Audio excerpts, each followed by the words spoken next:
We should have sound. By the look of it here, we do. Yeah. Good Alan, evening. you gotta make sure. Yeah, good evening, ladies and germs. We're live again on Alan's channel. And going by the title, what Alan wrote underneath, Partedois, part dos. So we can Google translate that and we'll see what language that was.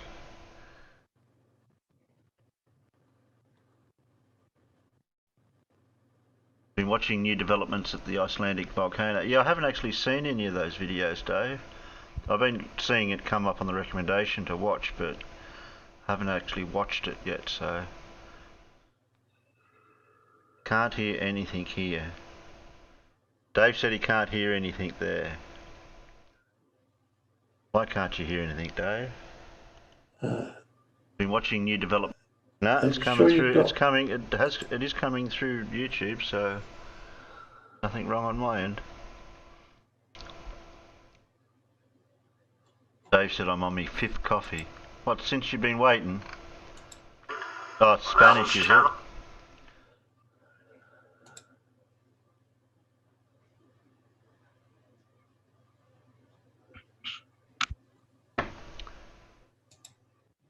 If I googled that, we might be able to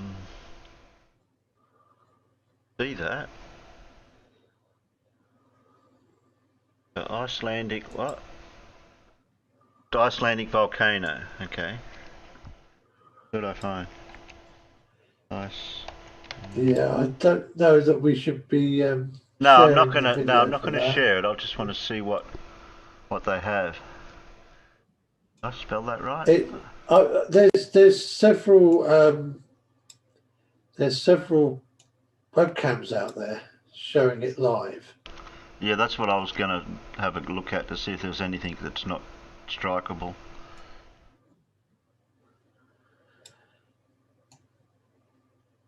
But I don't think we ought to be. Just see what comes up. Right, you've got a live now, live from the volcano at Iceland. It's a live stream. They've got a live stream going of it. What are you thinking, that you'd still get struck for a live stream, whoever's live streams it, depending on who it is? Yes. Okay. Yeah, you got no idea who it is that is doing it. No government thing, like, you could have it? Again, I'd always be really... Yeah, going by all these, they're not just saying live, but I think they might be re-streaming it live. Dave said see my link. What do you got, Dave? Your link, Dave. Visit Iceland.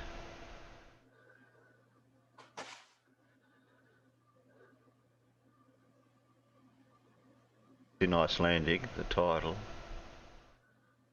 You like what you see? Video feed is from... Oh, video feed is from ruv.is, Icelandic National Broadcaster. They own all rights to the video feed and have given permission to use it, Alan. It's in their it's in the description. That they own the rights to the video feed, but their disclaimer is and have given permission to use it. Yeah, but does that mean we can restream it? Yeah, that's...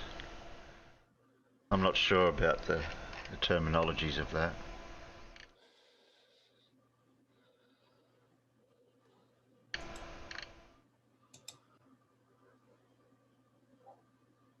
Yeah, it makes you wonder sometimes, doesn't it? Because we're streaming through your channel, Alan, so it's close to you as well.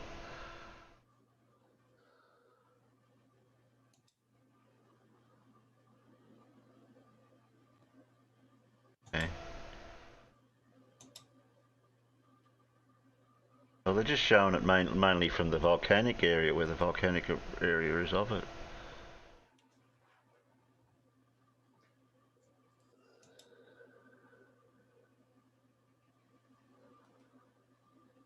Well, if anyone wants to have a look at it, just go to that link that Dave put there.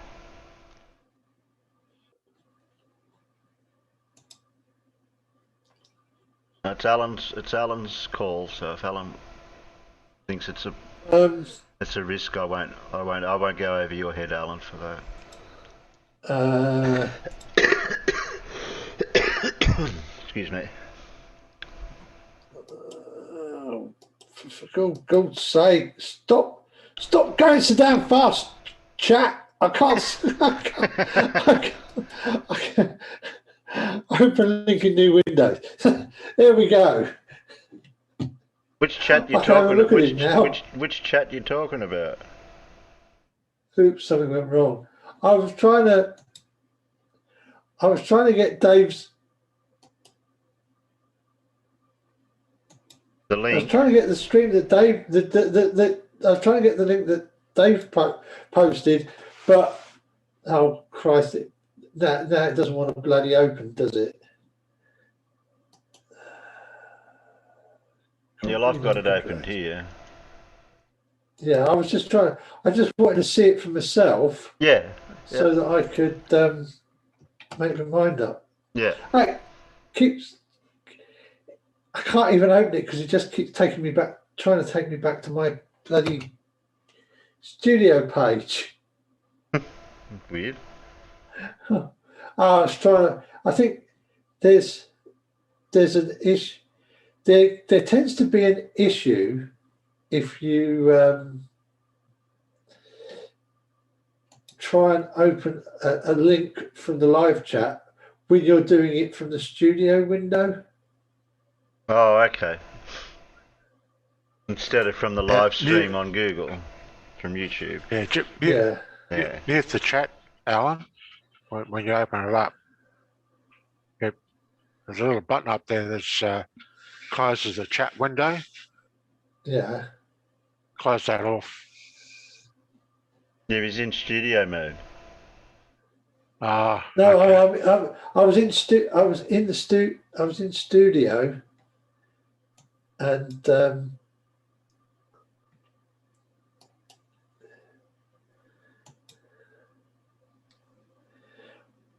struggling to get it to. Were you just double clicking on the link, or were you right clicking and then opening? I was trying to right click. Oh, okay. Yeah.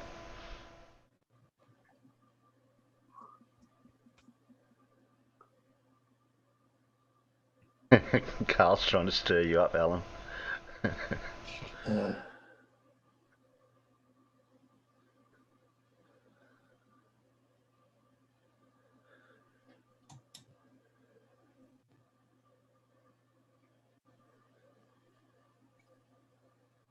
Anyway, while you're sorting that out, we'll play it. I'll play the first Lindsay one. It goes for 5 minutes.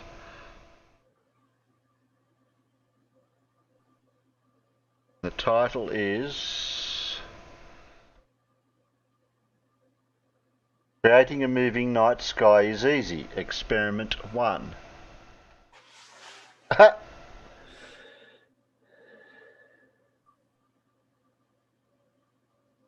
That's funny.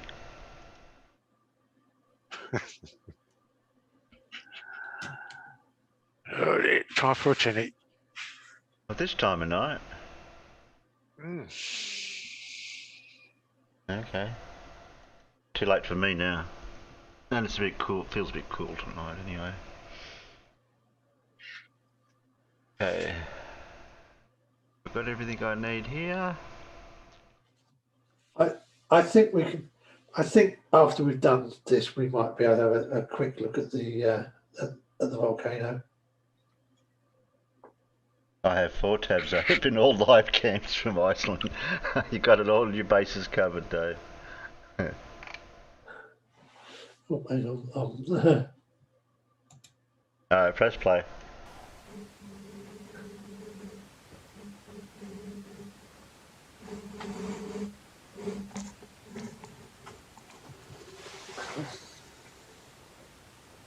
What on earth?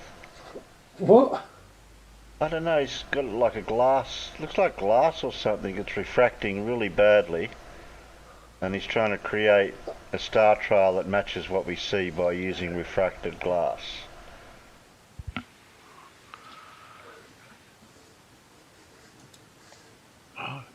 It's definitely some sort of refracted glass. Refraction or reflection? No, not reflected or I don't know if it's the glasses. Yeah, can't work that out. I can't see what he's using, and I can't see the. That's the dome, is it? He hasn't said anything yet either, has he? No.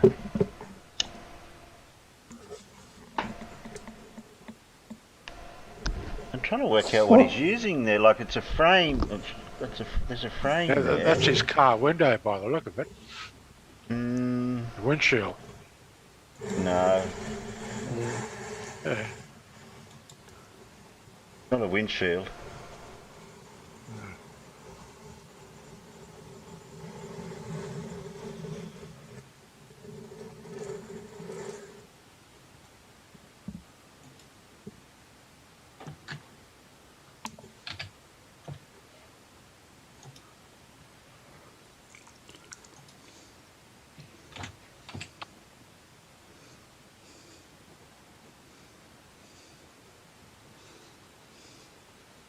So he thinks because of what he says, how the reflection works off this dome projected.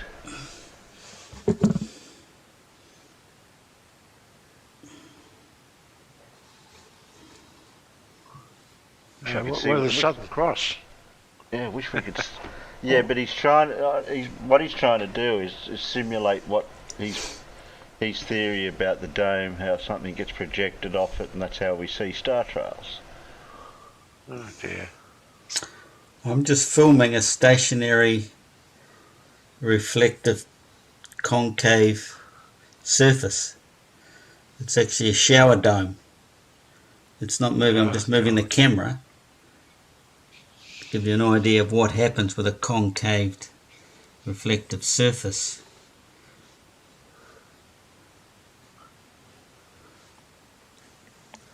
Hyperbolic, what they call it too, isn't it? Look at this. Look at the way things move around. Because our southern sky is concaved. It's just part of the magnetic field. It comes down at around the perimeter.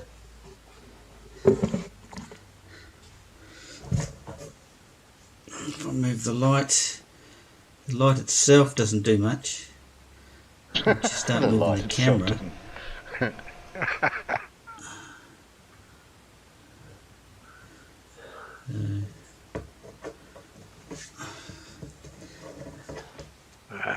Go back to your whiteboard, Lindsay.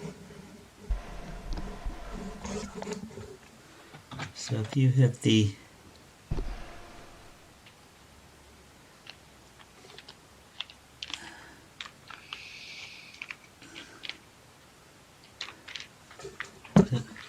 let's see what happens if I move the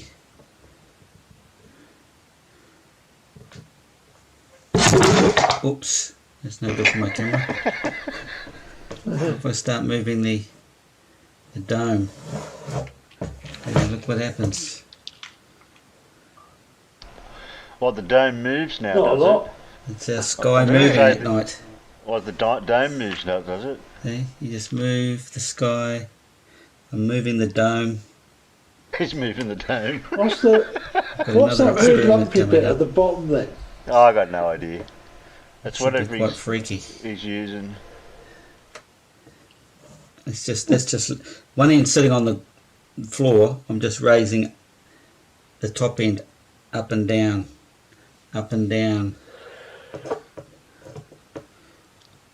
with a little torch at the top end here, shining downwards towards the camera.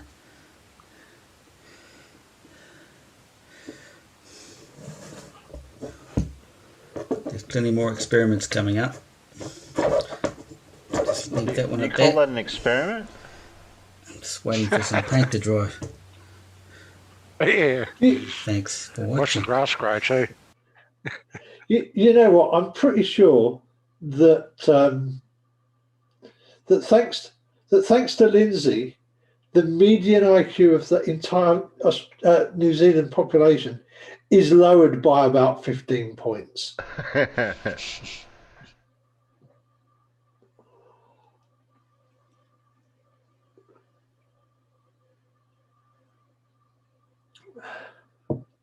So that's a new one. The dome moves now.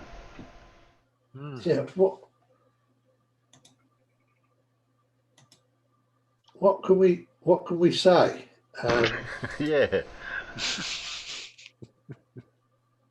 Well, he's just added an extra bit to his model by saying that the dome moves.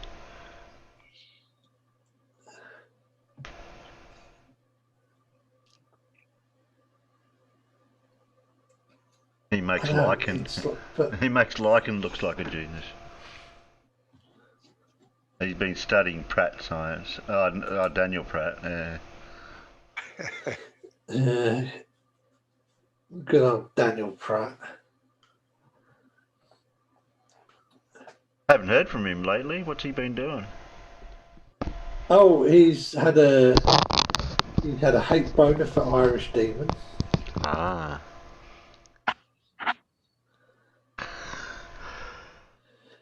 But basically, I think he's been doing drama. Is the dome a rotating sphere? Yeah, that's what I couldn't figure out, dumb. Dumb Jezza. Do we call you dumb or do we call you Jezza? Jezza. I think Jezza would be more polite. Yes, it would be. See, not only the dome is an 8,000 mile diameter unsupported structure, it moves too. Yeah. Wow. Yeah. Okay. Learn something new every day. The dome's got to be more than an 8,000 mile diameter. It's Yeah, where did you get your maths from, Dave? I can't do it in colours. It's 20,000. Yeah, but he's dome. It's 40,000 kilometers in diameter. Because because the radius of the flat Earth is going to be 20,000 kilometers. Because it's 10,000 kilometers from the North Pole to the equator, and it's another 10,000 kilometers from the equator to the southern ring, and that's just the radius. He got his math from his head.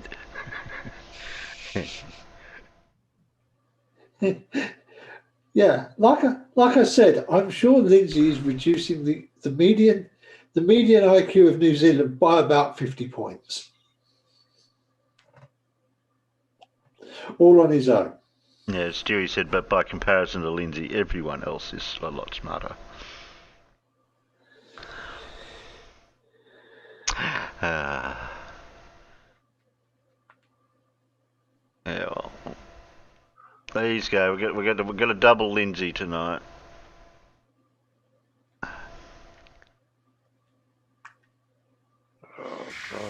More buttholes. Oh, welcome.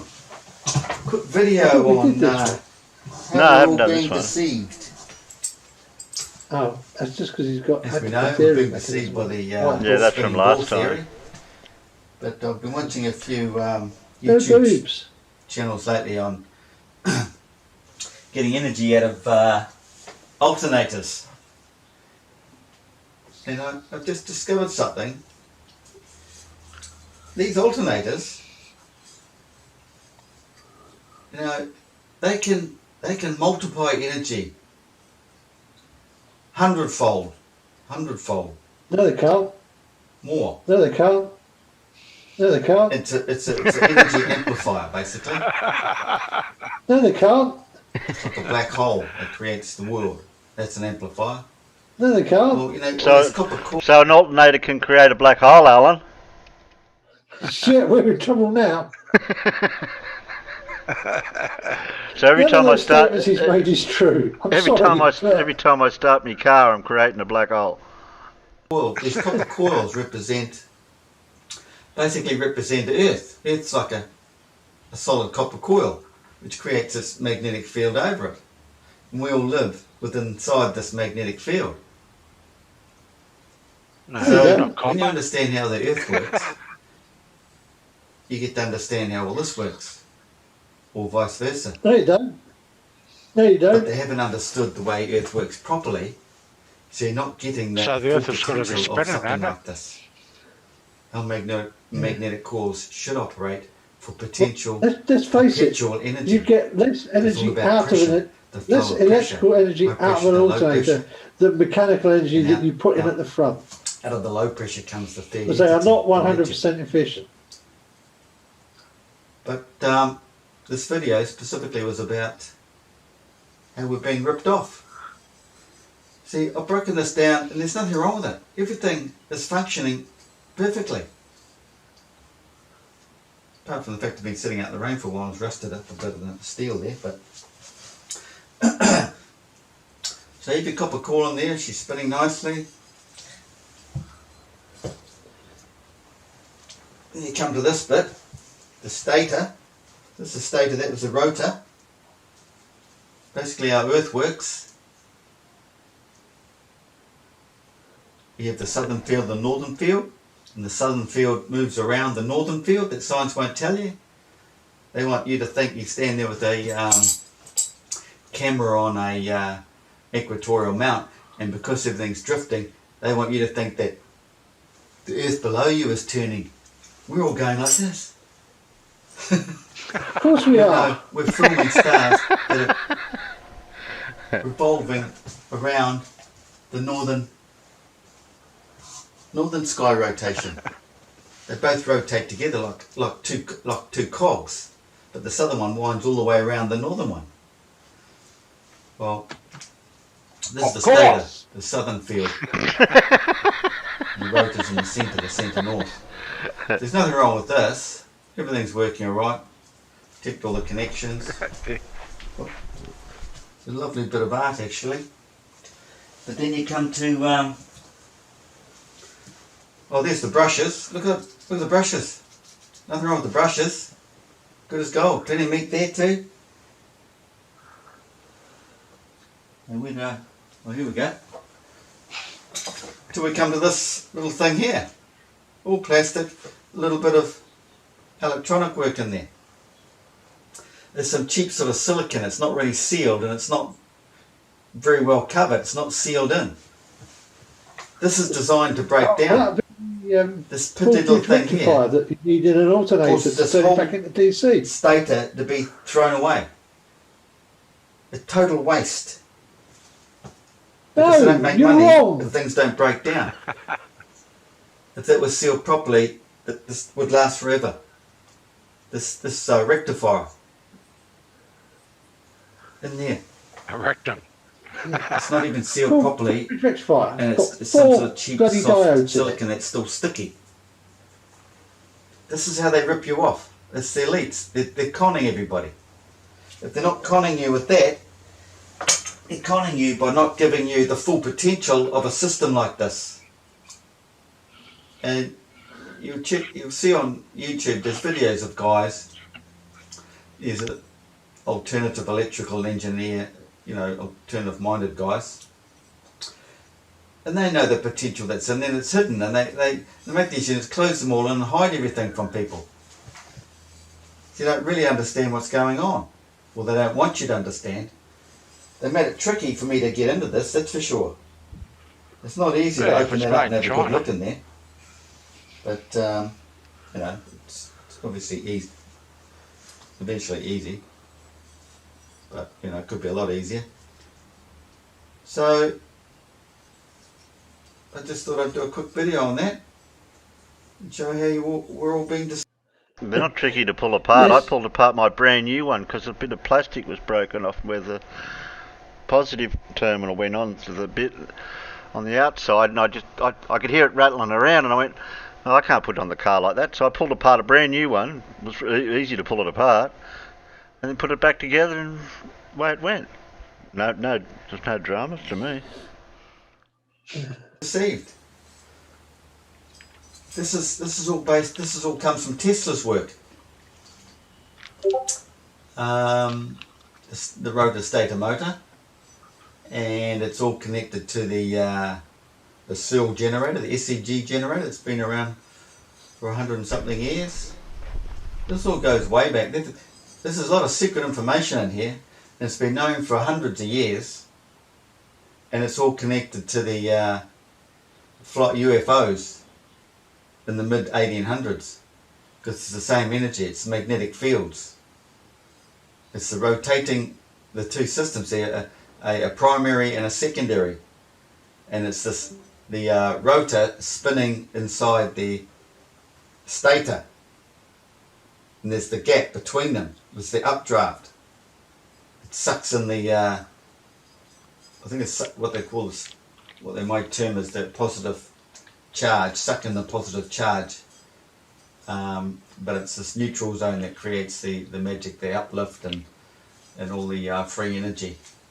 But it's all coming. In the next year or two, it's all going to be exposed. So if you're electrically minded, you want to get a few of these things, you get them for free. They just throw them in the dump, or just throw them in the scrap metal. Open them up, turn them into motors. You just rearrange the wiring, you turn them into motors that run your go-kart and everything on a small battery.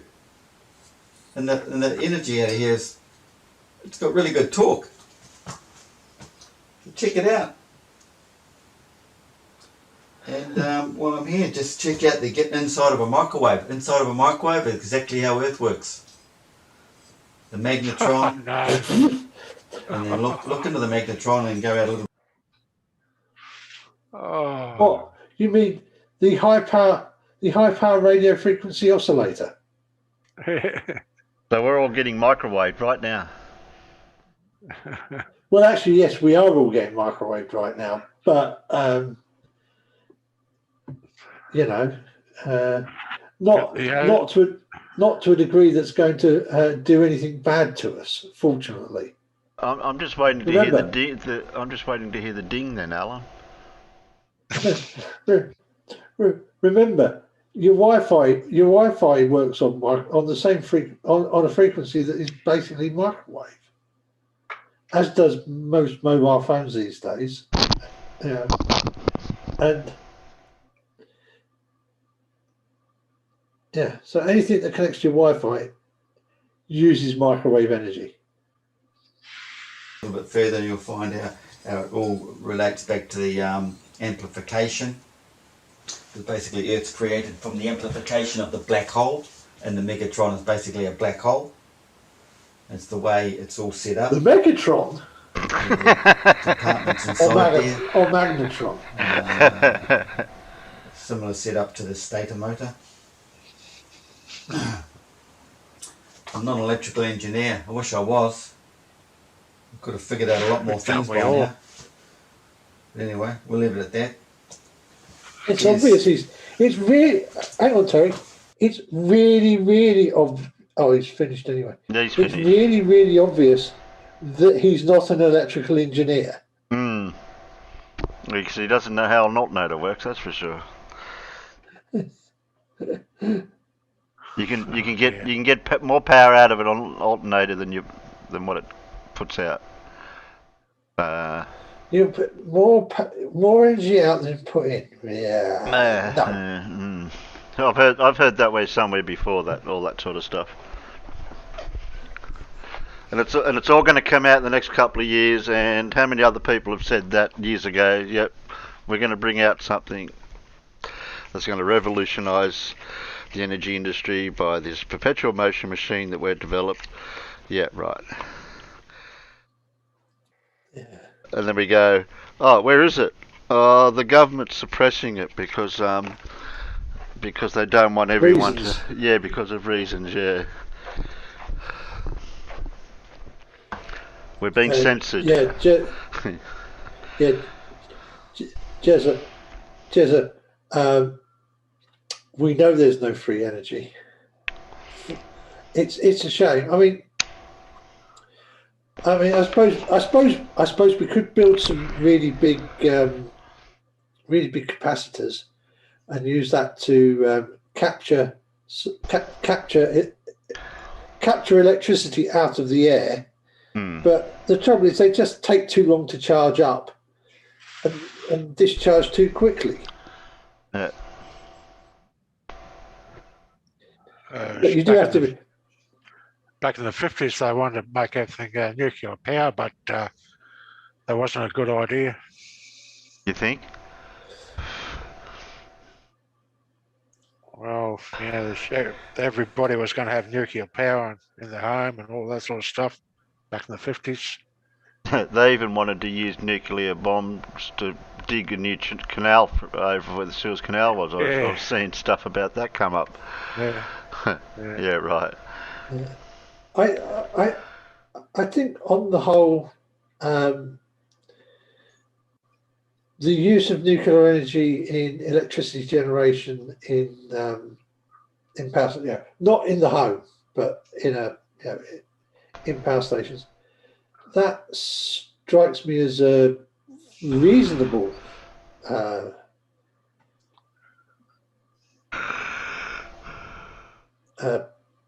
method for, a reasonably clean method of power production. Okay, heat shield. Yeah. I think heat shield's trying to give us the hint. Although I don't think I can easily get to, because I'm pretty sure that that's just going to go. Do you want me to share? Do you want me to share it Do you want me to share it internally for you, or something like Let's just quickly share it internally, and then the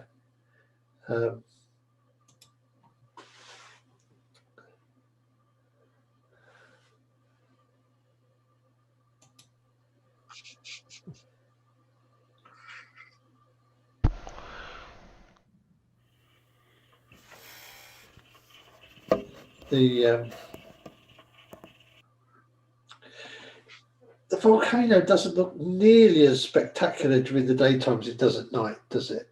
Oh, we can play this. This is from Heat Shield anyway. Oh, this is from Heat Shield, so we can play. Oh, this is Heat Shield's channel, is it? Okay, yeah. Fair enough. Oops, I was sharing it out there. I forgot to transition it. Pretend you didn't see that. Yeah, I'll play it again.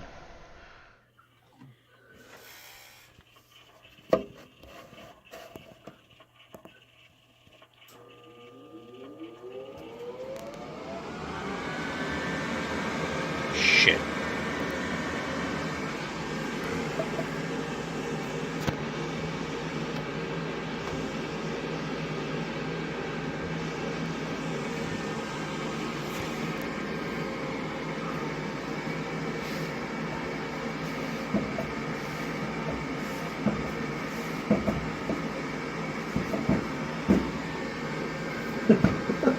I've got no idea what he's doing.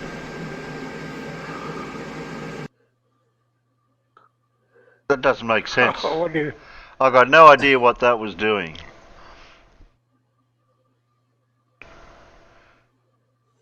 I think we needed some explanation for that. He's not doing a Lindsay on us, is he? I don't know.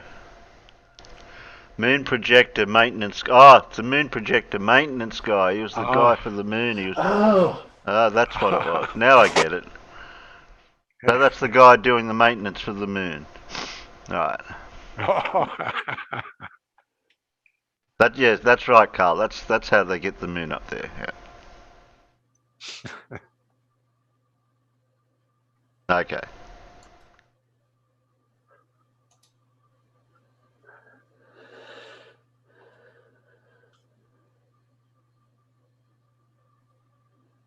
Well, we've got either choice of Derp or Wally, Everett,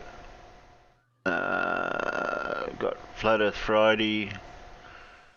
Got B-Ball for life. What else have I got? I got blue marbles right the hand. Says the globe model doesn't work. I think we should have a look at the at Blue's right Blue's thing with right the hand. Okay. That one there. That one there, yeah. Okay.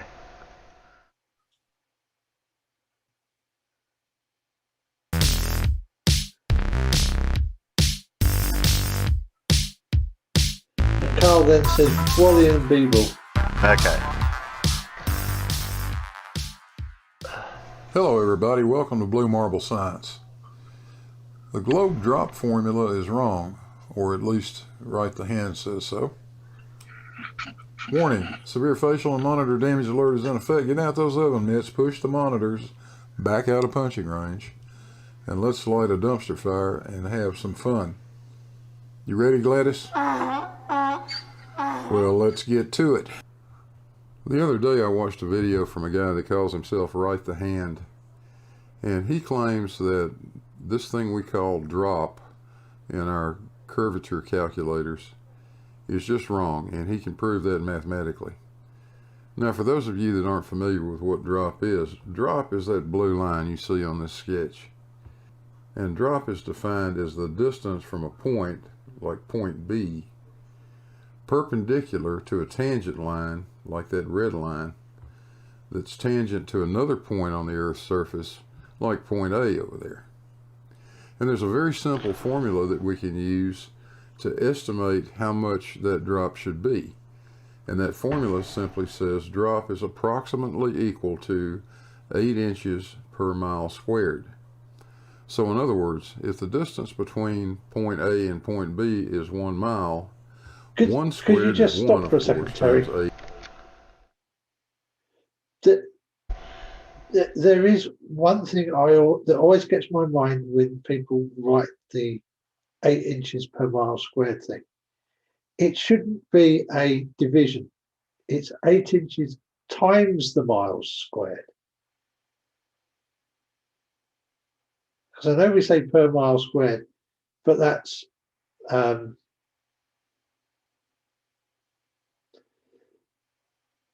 just because it's how we speak, but that should actually be 8 inches times the miles squared. Okay. 8 is 8 inches. But if the distance between A and B were 2 miles, then 2 squared is 4 times 8 is 32 inches of drop, and so forth. So let's see what Right the Hand thinks is wrong with this. Right here we're going to start with, I guess we'll start, it's kind of math. This one's the one that the proof that can be written out mathematically to show that all your drop is just visual and it's not actual, because it doesn't add up. This is kind of the same, so it's a little simpler. Shadow Bevan is yeah, I know, they just don't know how to do video, I tell you. Gets people to think. All right, so you start here, and you're going to go. Now, when you get here, this is a mile. You will have dropped 0.67, right? That's your drop. Now, if you sight yourself back to where you were, right? Back to that dot, and then go to it, you'll drop again. Because it's always drop, right? So then now you drop down another. What? So you sight back.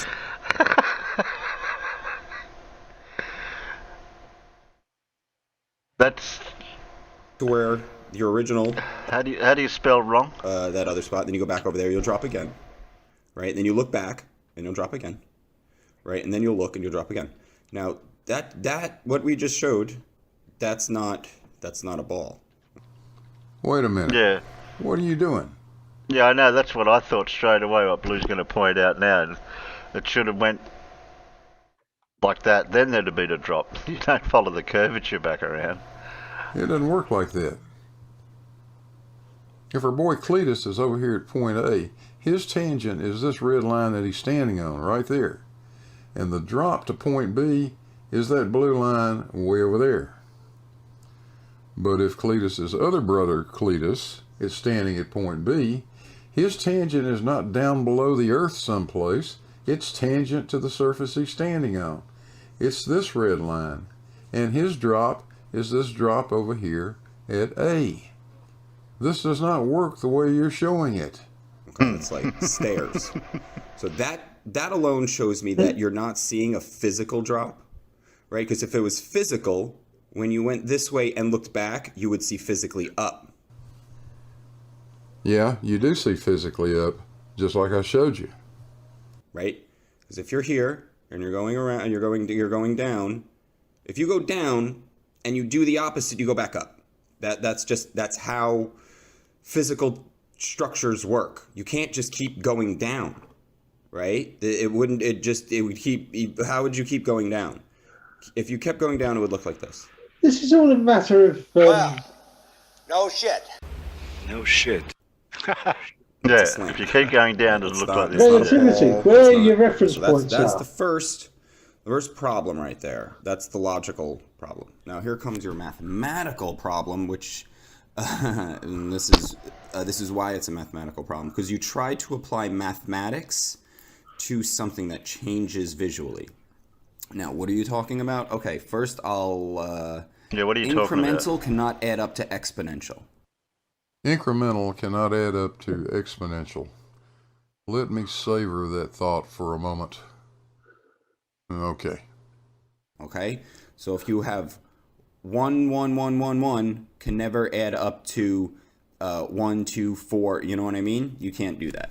Now, why is that a problem for your this math here? Okay, so mathematically, x is a 1 mile section of the 5, 0.67.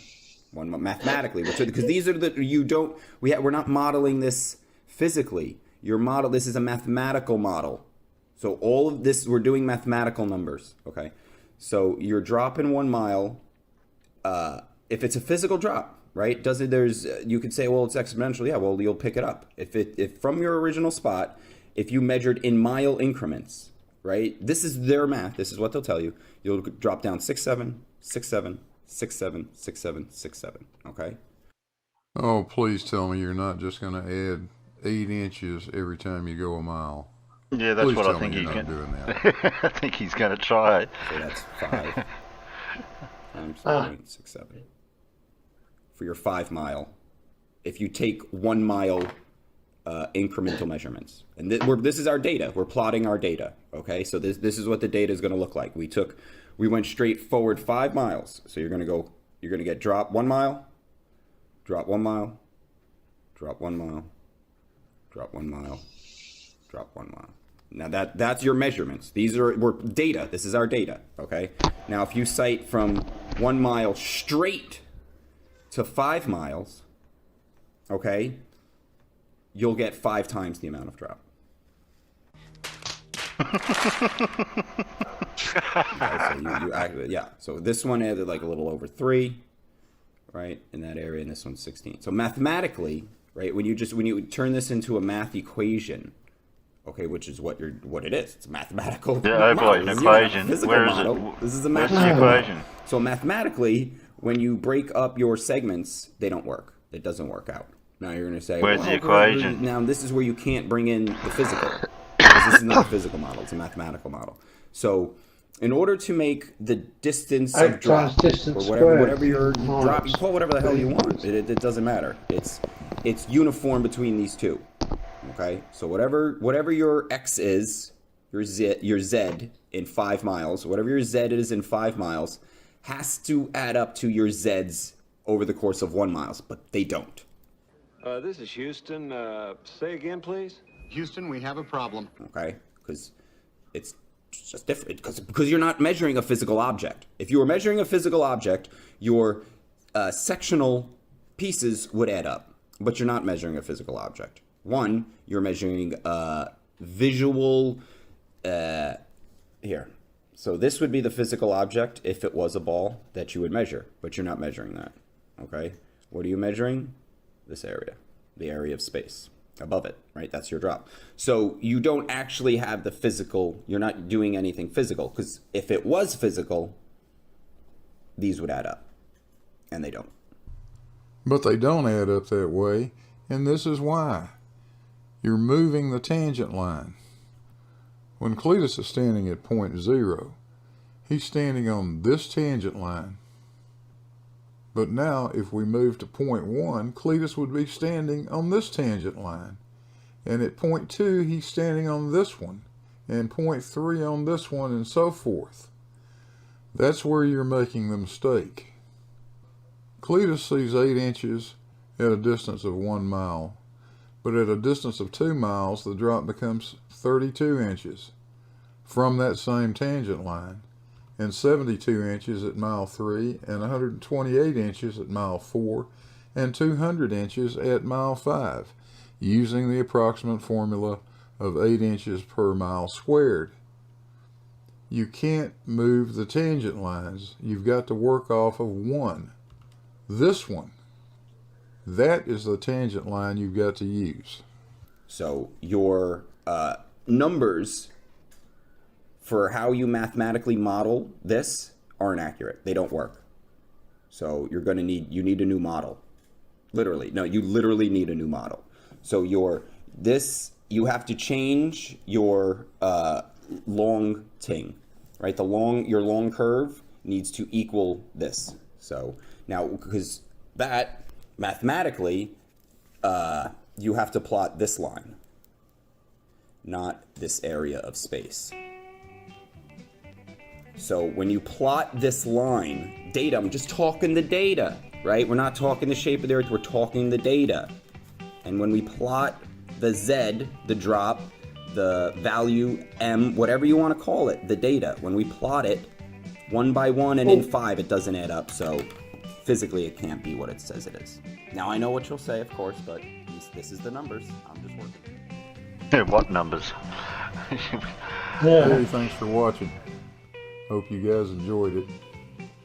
Don't forget to hit the like and subscribe buttons down there. Click that little bell if you want notifications.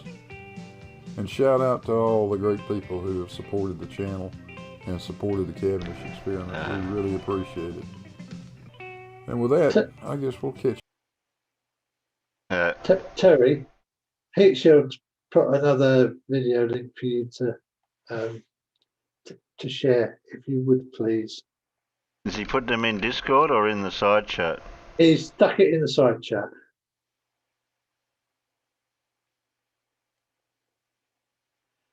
Just above you. Just above me, yeah.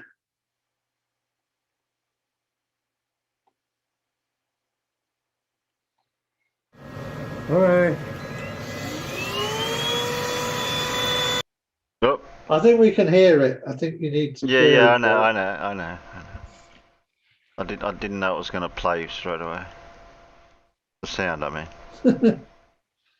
Irish Duke, Miles Squared. He plays a jazz trumpet for the Muppet Show. Nice, Joey. Miles Squared. Terry want me to link you again? No, I got it. He's got it.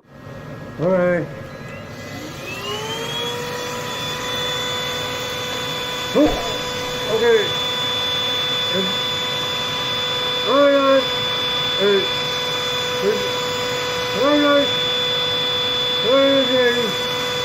All I do. What is not good? Nobody can take it. But all I know is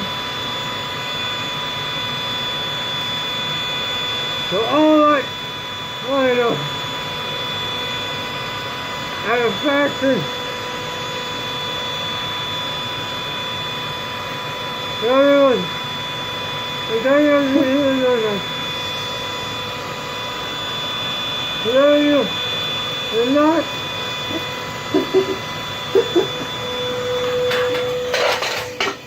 Oh, it's not.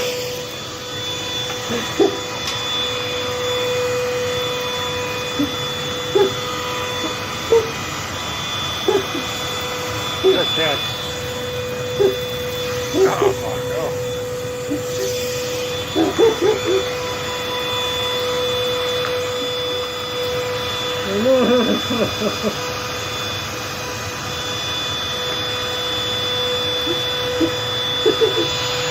He's gonna pass. He's gonna pass out.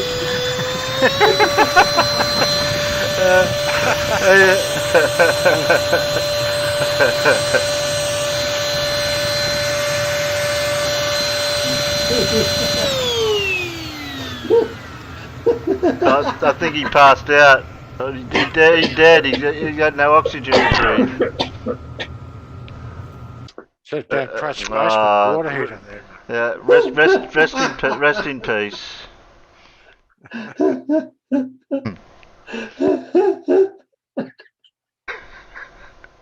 Yeah, don't try that one at home, kids. Oh, thank you. I haven't laughed that hard in a while.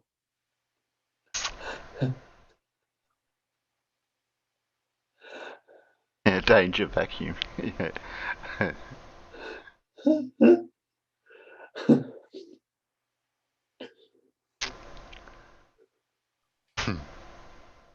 Oh, that sucked. Yeah, it did. Yeah, whole new level of suck. Yeah.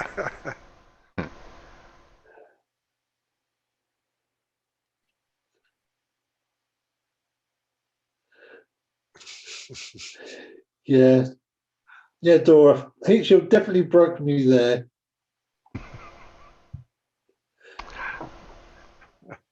Will suck my face.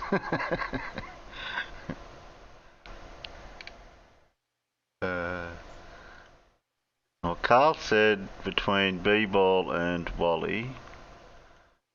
Okay, that's blue out of the road.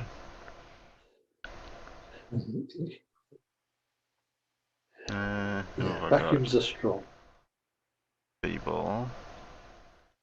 There's Wally. And then we got... Well, we'll play a serious one, and then we'll play a dirt one. Well, it's not serious, but it's Wolfie anyway.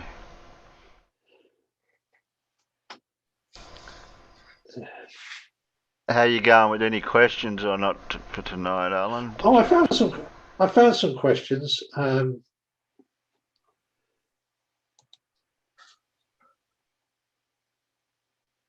pardon me. Ones that I can answer, or ones only a physicist can answer?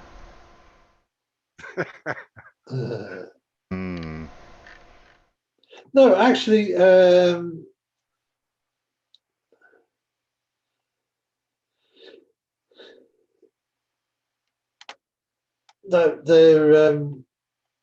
there's 20 of them, and no, they look fairly reasonable. Maths or just math or logic it's questions? From the Radio Times. Maths questions or just logic questions? Don't. No, they're science questions, and I'm going to. Yeah, but science questions can be logic questions, or they could be math questions. No, they're like generally fairly easy sciencey questions. And let me stick them in Notepad so that I don't have to have a tab open sucking all my data, because it keeps wanting to play bloody videos. Okay. Flat earthers didn't read the telescope manual and now think that there are two suns. So I don't watch a lot of flat earthers videos these days, mainly due to family commitments, but also because they are just repeating the same claims that we have debunked years ago. However, I did watch this one because I noticed they were using a Coronado Hydrogen Alpha solar telescope. And the video title is Looking at the Second Sun with Chris Van Matry. As soon as I read that title, I had a suspicion of exactly what they were doing wrong. And as it turned out, I was correct. In this video, we're going to look at something called an internal reflection, which can occur in cameras and is quite prominent in this type of telescope. And apparently these flat earthers did not bother to read the telescope manual because it explains very clearly how you can eliminate them. Anyone that has followed this channel for a while knows that I have a hydrogen alpha solar telescope, and I've used it for various observations of the sun, all-day time lapses and also during the sunset. So let's take a look at what an internal reflection is. So to understand why cameras and telescopes can experience internal reflections, you just need to understand that glass is not 100% transparent. Here I am looking at a clear window, and if I take this torch and turn it on, you can see a very strong reflection of that light in the window. If a camera or a telescope has more than one layer of glass, you can also get that light reflecting back and forth between the layers, and that is what will appear as an internal reflection on the camera or telescope sensor. So this is looking at the front of the Coronado Solar Telescope, and here I have a single light source. If I shine that torch into the front of the telescope, you can see multiple reflections from the various filters and layers of glass inside the telescope.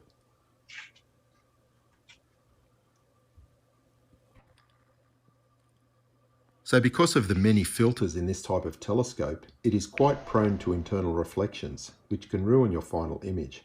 In fact, it is such a problem that the manufacturer has included this tilt tuner. By rotating this small wheel, the front part of the telescope pivots around that hinge. And what that does is move the internal reflections away from the main frame and ideally out of the picture completely. Wow, that's clever. And this clip shows what it looks like with the telescope. This is the main image of the sun, and this one is an internal reflection. You can see that it is a reflection because the prominences are the same on the reflection as they are on the main image of the sun. Now when we move that tilt tuner, the reflection can be moved completely out of the frame, like that. And that results in a much better picture. So what I was doing here was simply rotating that tuner in and out, and you can see the internal reflection moving in and out of the frame. I'll play a clip now showing how it occurs in real time. So here is the image from the telescope. This is the sun, and this is the internal reflection.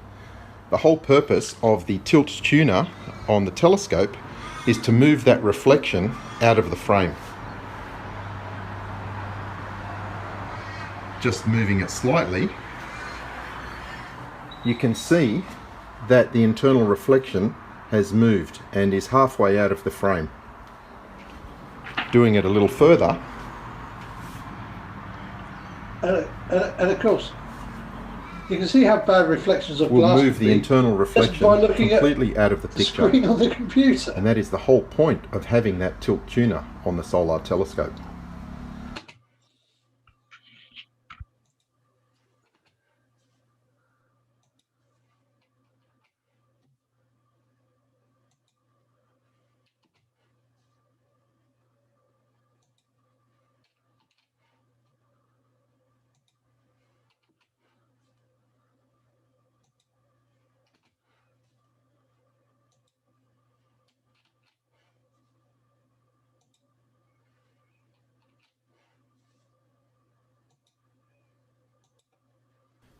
So if you go back to the Flat Earthers video, you can clearly see the tilt tuner on the front of the telescope here. But apparently he has no idea what it is used for. If you look at the instruction manual on the Mead website, it clearly tells you. On page 9 here, only adjust the tilt of this tuner until any internal reflections are positioned off the image of the sun and in the least bothersome position. When adjusting the tilt of the T-Max tuner, keep in mind the least amount of tilt used is best, as image quality will begin to suffer with excessive tilt. You only need to adjust your internal reflections to the point where they do not bother your view.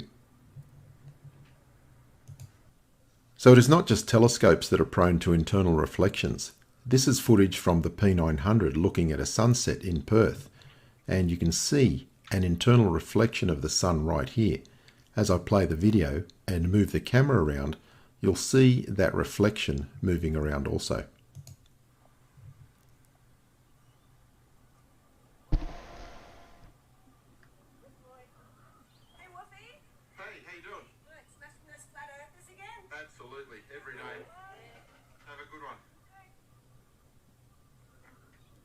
So I did post a comment on this video explaining that it was just an internal reflection that they were seeing. But apparently this channel censors heavily and my comment was not made public.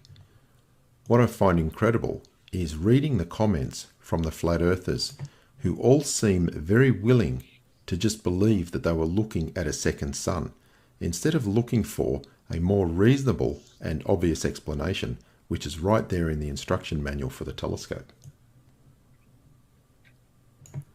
I really do pity these flat earthers sometimes. They are definitely not the sharpest people on the planet. So Emma is learning all the names of the stars. Do you like the stars, Emma? Uh-huh. All right, let's go. The first one, Peacock. Peacock. Atria. Atria. Hadar. Haida. Mimosa. Mimosa. Elnare. Ernie. Jupiter. Jupiter. Mercury. Mercury. Markab. Markup. Shiat. Shed. Capella. Capella. Castor. Castle. Pollux. Pollux. Elnath. Ornat. Procyon. Perfume. Regulus. Regulus. Alphard. Airfolk. Algeba. Alziba. Polaris. Polaris. Acrux. Lucas. Markeb. Markup. Hadar. Haida. Menkent. Merchant. Larawag. Lavagwag. Shorla. Sola. Antares. Antares. Arcturus. Arcturus. Saturn. Saturn. Pluto. Pluto. Neptune. Neptune. Venus. Venus. Shedar. Shida. Alpharats. Alphabet. Very good. Minor. What else have we got? I think that's enough for today. Aldebaran. Aldebaran. Betelgeuse. Beetlejuice. Bellatrix. Bellatrix. Okay, that's enough stars. So what are the stars? What are the stars? They're like suns, but a long, long way. They're like suns but a long way away. Very good.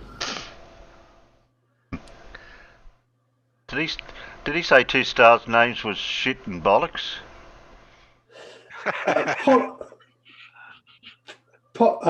Pollux and yeah, there was one that kind of sounded a bit rude. Yeah. Especially if you're going to get a little one to say the words. Yeah.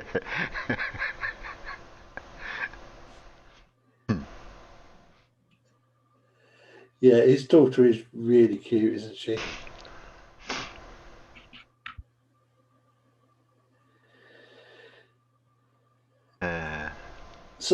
So we're going to look at Wolfie now, or we're going to have these 20 questions, and I'm afraid I'm only going to be able to read them out. I'm not. I haven't had time to set it up so that we can have. And I suppose the have answers fancy are with. stuff. I suppose the answers are with the questions on the same page.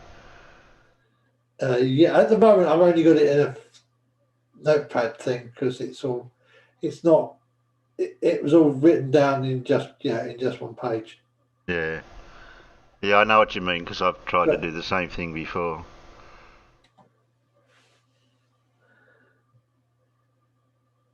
That's it. Sheath and Pollux. I noticed he was looking at the northern night sky though with her a lot. Because we had Polaris as well. Yeah. And Beetlejuice. Yeah. And Bellatrix. Because J.K. Rowling got a lot of the character names from stars. Ah. That's convenient.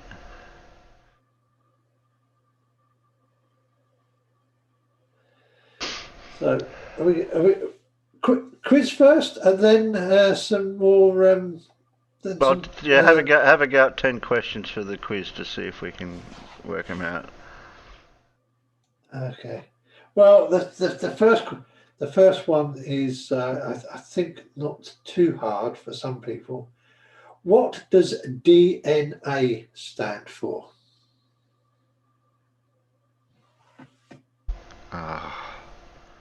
I don't think I've ever seen it written down. I've always seen it as DNA. I'm sure Paul's asked us this question in the past. I don't know. So who out there knows what DNA expanded is? Carl's brought one in.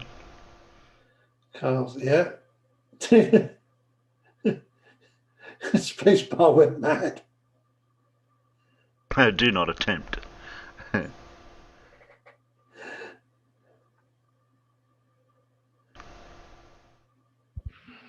Invisible from Oz. Okay. Carl is ahead.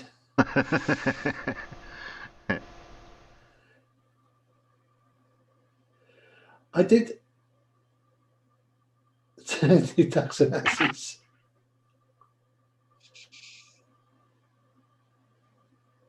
D and A. Ah, we have a huge ass. Welcome, Hugh. Hi, Hugh. Okay, is that what? Cool, this chat is slow, isn't it? Yeah, well, Carl and... Apart from Carl. Carl and Hugh get it the same. Look, I'm not going to be anal about it. Yeah.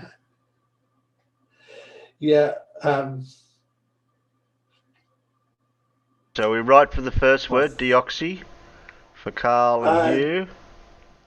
Deoxyribonucleic acid. Yeah, so yeah, pretty much everybody who's attempted it up there. Yeah. Everybody who's attempted it, take 1 point. Okay. That'll be Hugh and Carl and Dave. Irish do. DNA, 2 quarts for an AC/DC tune.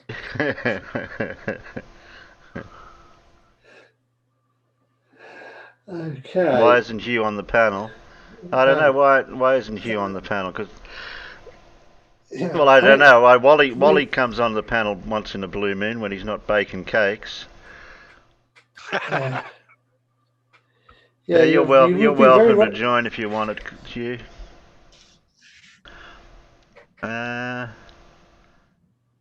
Okay. John just said that stuff. That was his internal answer. That stuff. Right. How many bones are in the human body? This is question 2. Bones. I'll tell if someone guesses it or they get the right answer, though. I can't remember the exact number, but I'm just going to have to guess to see if I'm lower or higher. Ooh. Okay, somebody went more than me. Yeah, I think you went a bit low there, Terry. Yeah, I was a bit low. And I think John's a bit high. It's between Jezza, Heat Shield.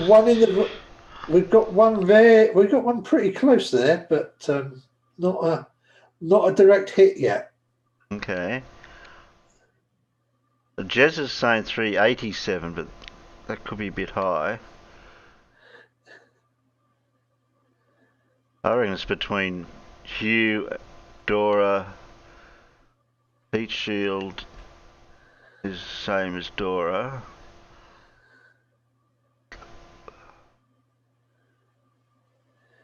That's just going like I said, the closest guess so far is off by 2. Okay. Oh, sorry, the closest go so far is off by 2. Okay.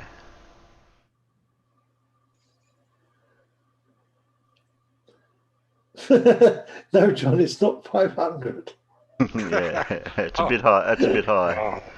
Unless you got broken bones, John. Oh, just throw the dice there, mate. Yeah, Dora says consensus wins. Yeah, actually, it's Hugh with the closest guess or the closest answer of 208. The correct answer is actually 206. Well, there you go. Oh, it's halfway there.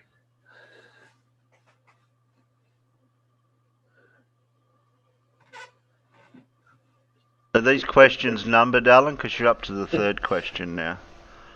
Yeah, it's the third question. The concept of gravity was discovered by which famous physicist? Oh, the concept of gravity. Please don't blame me for the questions. I am reading them as they came out of the Radio Times. Okay.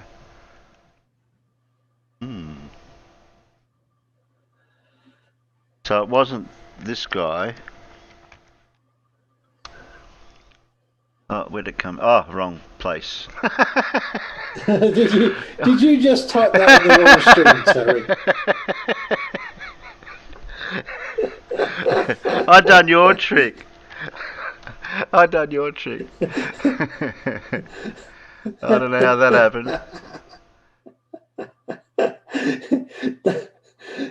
No, Jesu, it's not a trick.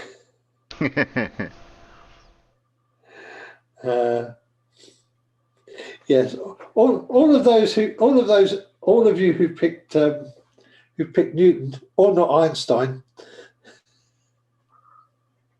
again can take a point. Yeah. I hope they weren't cheating off me out in the outside chat.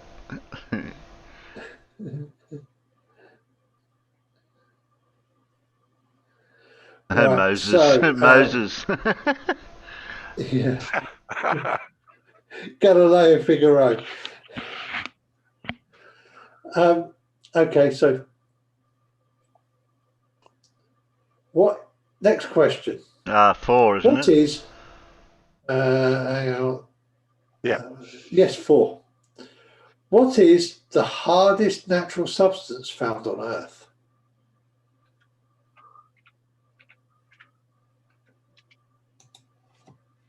Well, I thought it was obviously that answer. Oh, I spelled it wrong. So, hey, why do I keep getting them out there? I've broken something. Just pretend you don't see my answer out there accidentally.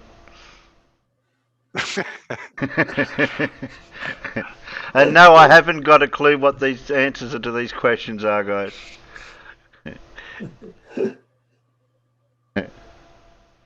Yeah. Again. Motorhead roadies. Yeah, they're pretty hard. Corner store coffee. I don't know about that. You must have a pretty bad corner store there, Heathshelf. Yeah. It's like rough, but not hard, I hope. Yeah, I think everybody's got this one. It is, of course, diamond. A girl's best friend. Yep, definitely a girl's best friend.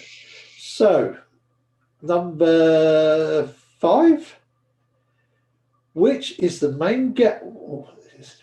Actually, I think I should say, what is the main gas that makes up the Earth's atmosphere?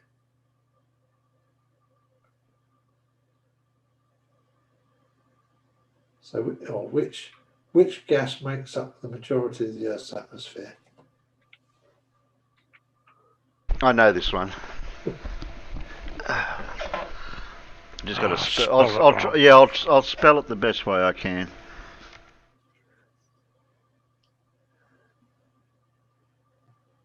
I think I spelled it close enough. Oh, yeah, sorry. Yep. My bad.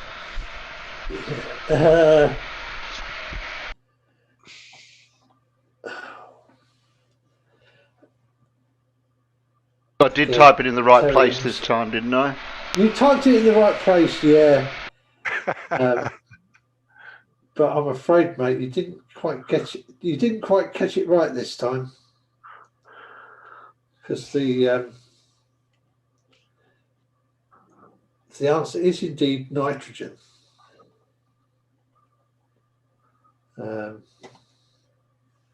Hydrogen is abundant in the galaxy, but not on Earth. Yeah.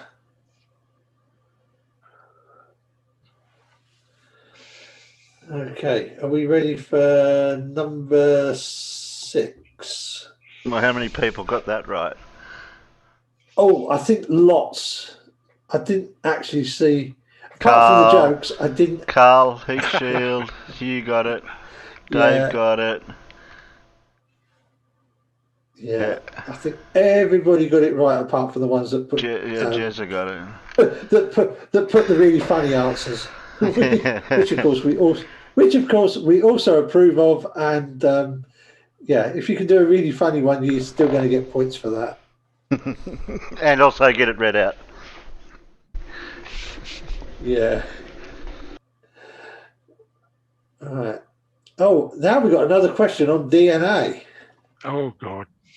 So, humans and chimpanzees share roughly how much DNA?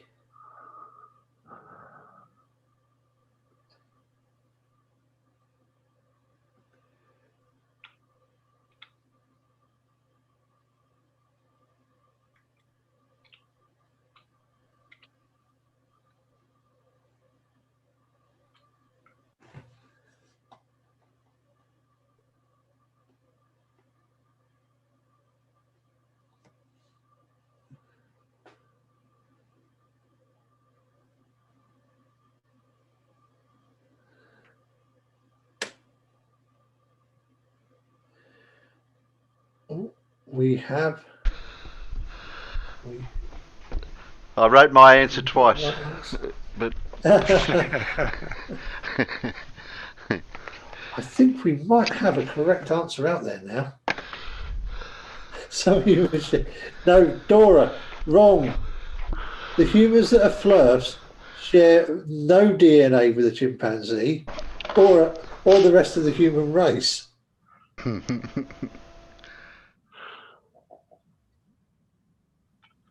Yeah, I think we have one right answer out. We have one right answer, and that's Dave N with 98%. oh, I was out by 1%. Oh, Had says I only share my DNA with consenting adults. Yes, that's much the best way to share your DNA.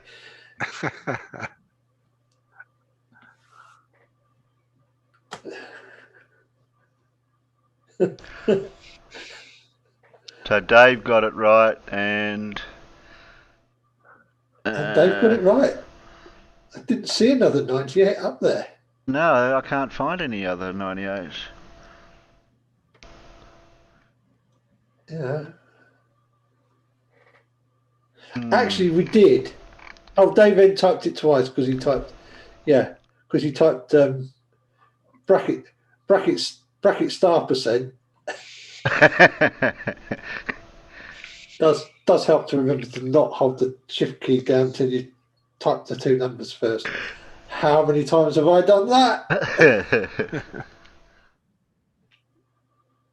All right. Technically, David's answer was bracket and asterisk. Yeah. Oh, damn. They've this typical pub quiz organizer, because I'm hoping everybody's going to get the next question right, because I'm still going to throw it in since the Crime Commissioner asked me to share my DNA. Yeah. This is what is the most abundant gas in the Earth's atmosphere is literally the next question. Oh, I know that one.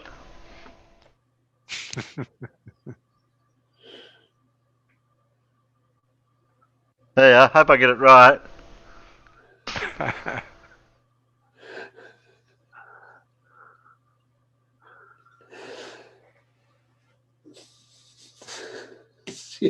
Yes, it's still M2. Well, I can't get it wrong twice. Can I find a friend? No, but I'll let you go 50-50.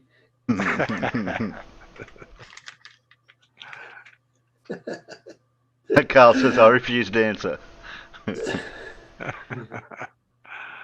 On what grounds? No, that's Jezza, not Oh, Jezza Carl. said can't refuse to answer. Sorry, I read the wrong one. Yeah. Right. What number are we up to? I think this is 9. No, 8. This is 8, sorry, I think. Anyway, roughly, how long does it take for the lights, roughly, how long does it take for the sun's light to reach Earth?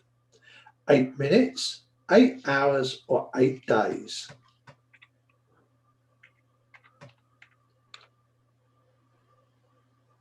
Oh, God. 8. But I keep pushing the wrong key. There. I think we're all going to get this one right, Alan. Oh, did I speak out loud, did I? Yes, you did. Oh, sorry. I think we're all getting it right. I think we're all getting it right. Sorry. I don't think anyone's got it wrong. I thought I had myself on mute. Sorry. Don't worry. Yeah, I think whoever's answered. I asked you, is that daytime or nighttime? Oh, sorry, Stewie. You should have clarified that question for that, Alan. Okay, what's it at night time then? How long's to take at night time then, guys? That is true. Light from the centre does take thousands of years. In night time, the answer is never. Yeah. That's not too bad of an answer. Yeah. Okay. Number 9. Which famous British physicist wrote A Brief History of Time? British physicist. British. He also has a type of radiation named after him that comes from black holes.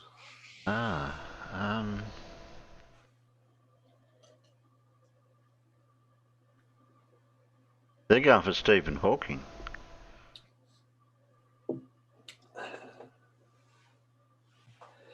Yeah, I thought they might.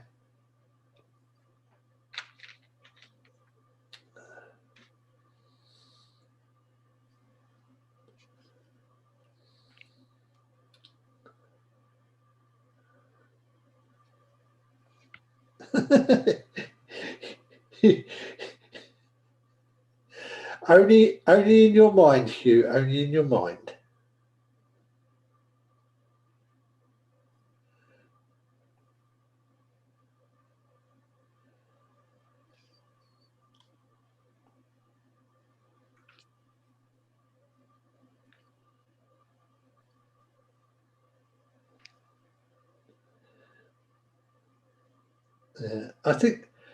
I think again we've got a fairly good number of right answers here. Jezza, Dora, Dave, Hugh, Heat Shield. I'm pretty sure most people knew it. Okay, 10th and final question for this section. At what temperature are the Celsius and Fahrenheit scales equal?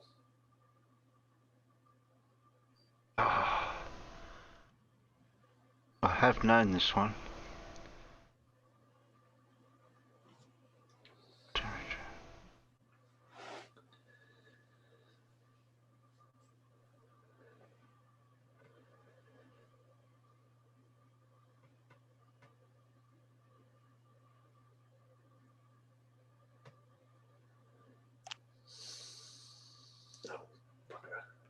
Dora's putting it in Kelvin. I used to know it, but it left my brain. My brain. It's a really hot day. Yeah. Yeah, I'm going to say, Dora, I think you got that one ever so slightly off, but you've fixed it now.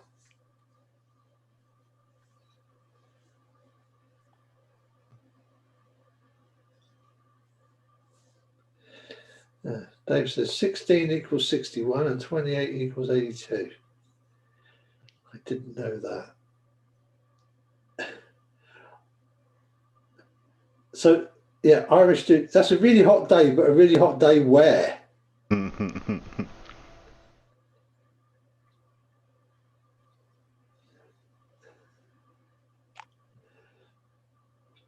Yeah, I think we've got a lot of answers here. Yeah, the correct answer is in fact minus 40. Oh. Ah. So it might be a really hot day for Irish stew, but I'm not quite sure where. Now, Jessa got it. Hads, Dave, Heat Shield, you. Yeah.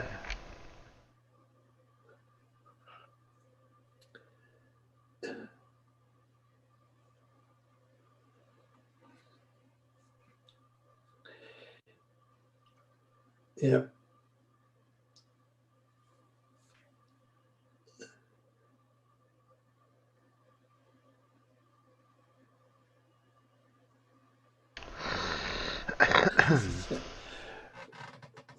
We're gonna have a bit of we have another bit of video and then a bit more quiz later.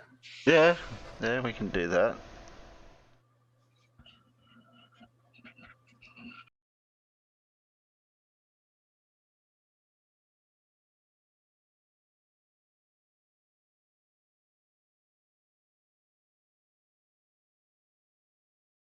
Spectrum, a friend of his, wrote a program to convert the two scales.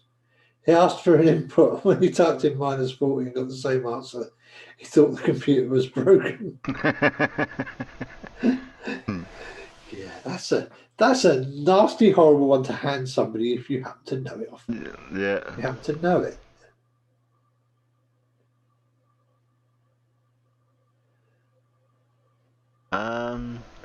Carl put Wally or which other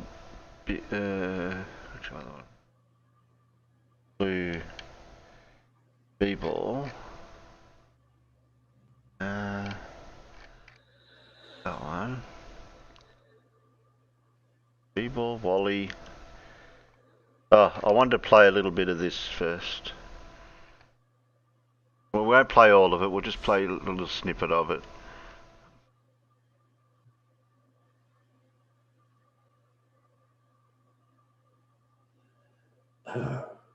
Of the earth, and I thought that was like really weird, and I'm like, I didn't want to answer, so he started explaining to me that he's a flat earther, and like there's these groups, and I was like, wow, real, like we're back on this neat topic, like because like I remember back in like 2016 it was like a frenzy of truthers going out there, and I was all for it, spreading truth. There was like a few mentions that like that I followed and helped out.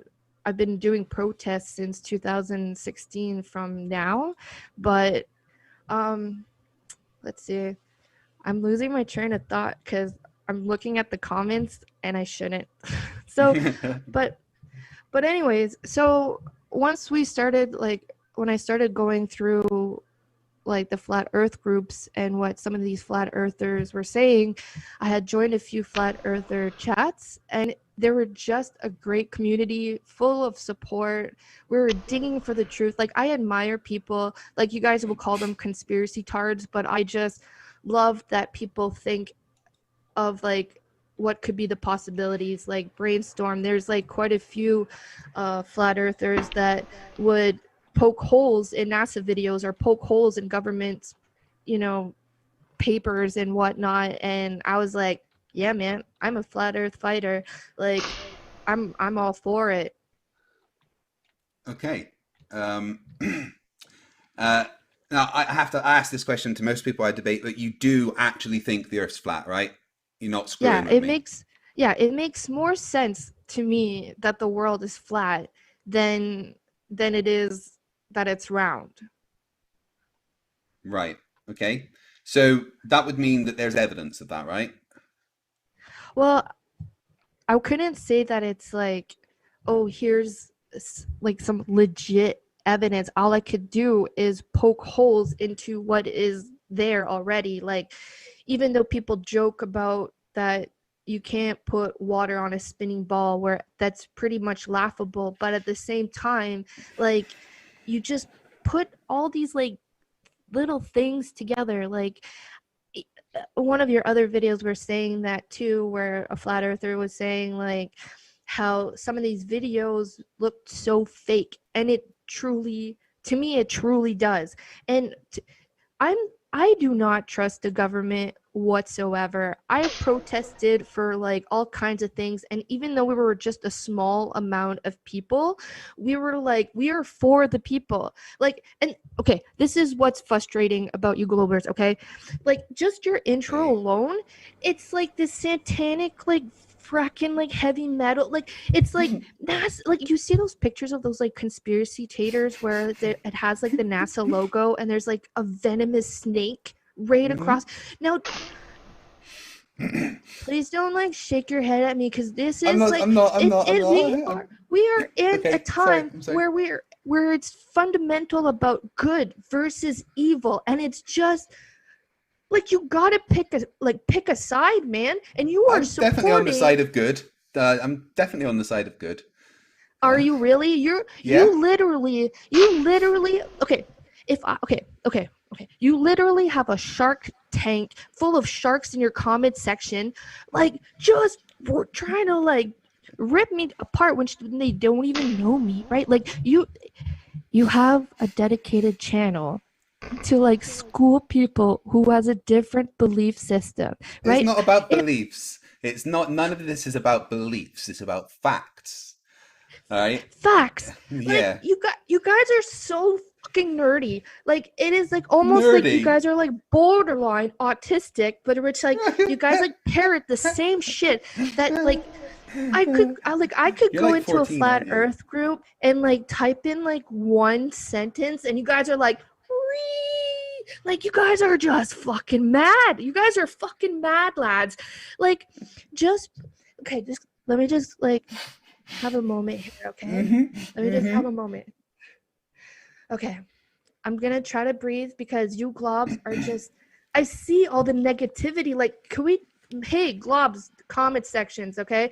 Let's just take a moment, breathe in, and then breathe out the negativity of the Globers. Like, breathe in the FE love and out with the Globy hate, okay?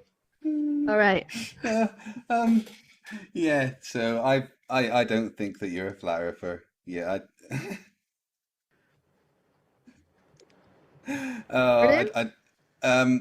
I'm my Poe senses are full on tingling here. Your what? My Poe senses.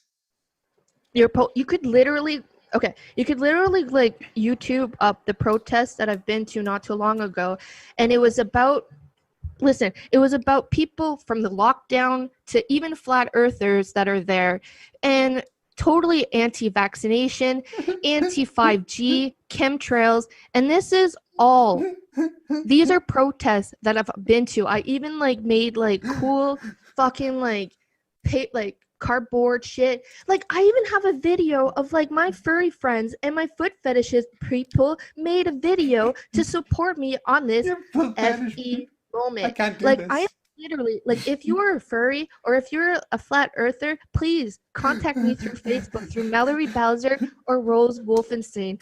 We are going to make this right. I want to do more protests. Like, well, obviously the COVID shit is happening, right? And that's a topic on its own. Okay? Like, call me whatever you want. I am woke. Okay? Bruh.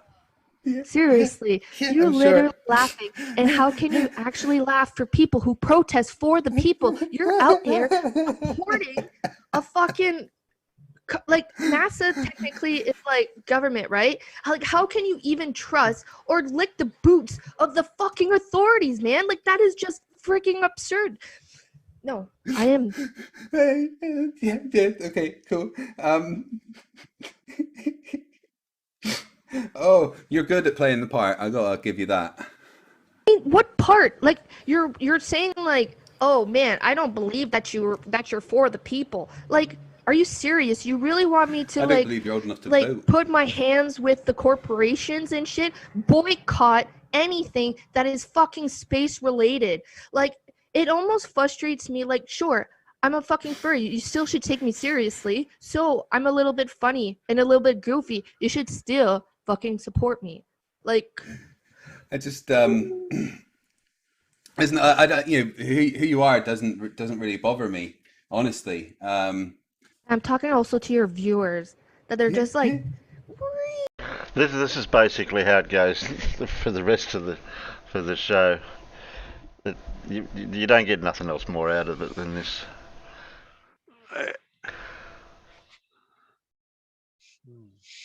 If you want to watch the whole lot, I'll put a link in the side chat if you haven't seen it.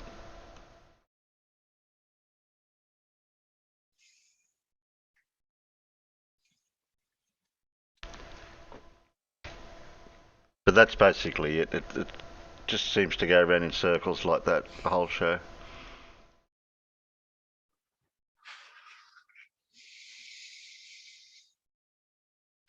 Just rambling on about nothing. Did you make Jared not naked, Alan? I thought Jared liked to be naked. He's on the phone, Terry. He had a phone call. Oh, okay. Come on, Terry. I made some highlights in that one. What do you mean in that one? You weren't on the live stream? I thought it was just Team Skeptic. Oh, yeah, that's right. Later on. I forgot about that bit. I'm not sure when you came in on it.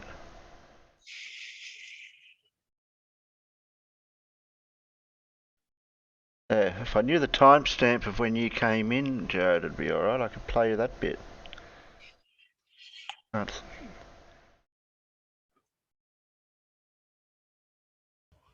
Babe. She has the hots for him. Oh, right. Yeah. So you must have come in around to there solve somewhere. the Are You Team Skeptic thing or not. Mallory, can you whistle for me? Oh, whistle? Yeah. I don't Okay, that's fucking funny. Sorry, that is funny. What do you want me to whistle? Just anything? Yeah, just whistle. No, you're not Team Skeptic. I can't whistle. Oh, wait, you can't whistle. Oh. Oh. So now we know that I'm not Team Skeptic, but whoever this Team Skeptic is... Did you say you can't whistle? Because Team can't whistle either. Oh. What? Okay, well, can we not talk... Who is this Team Skeptic?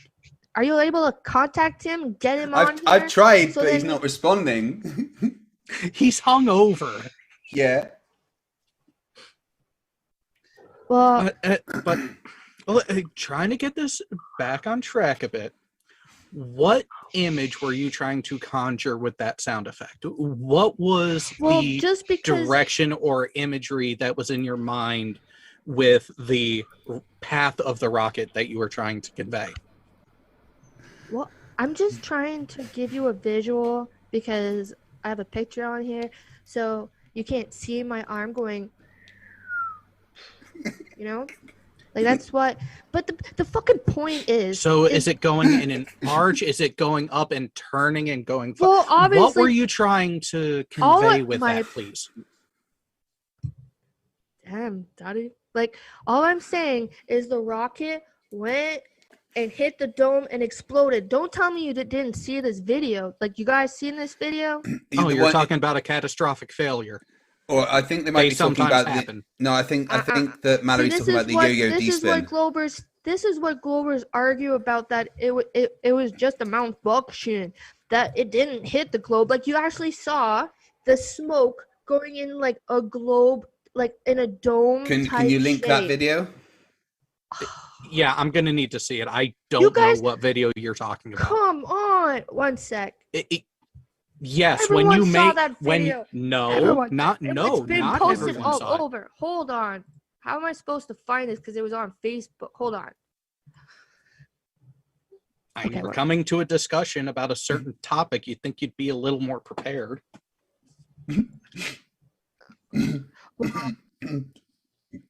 I've forgotten about the rocket hitting the dome, and I thought a lot of people have seen it, and I'm sure people in the comments has seen that video, because I talked about that video.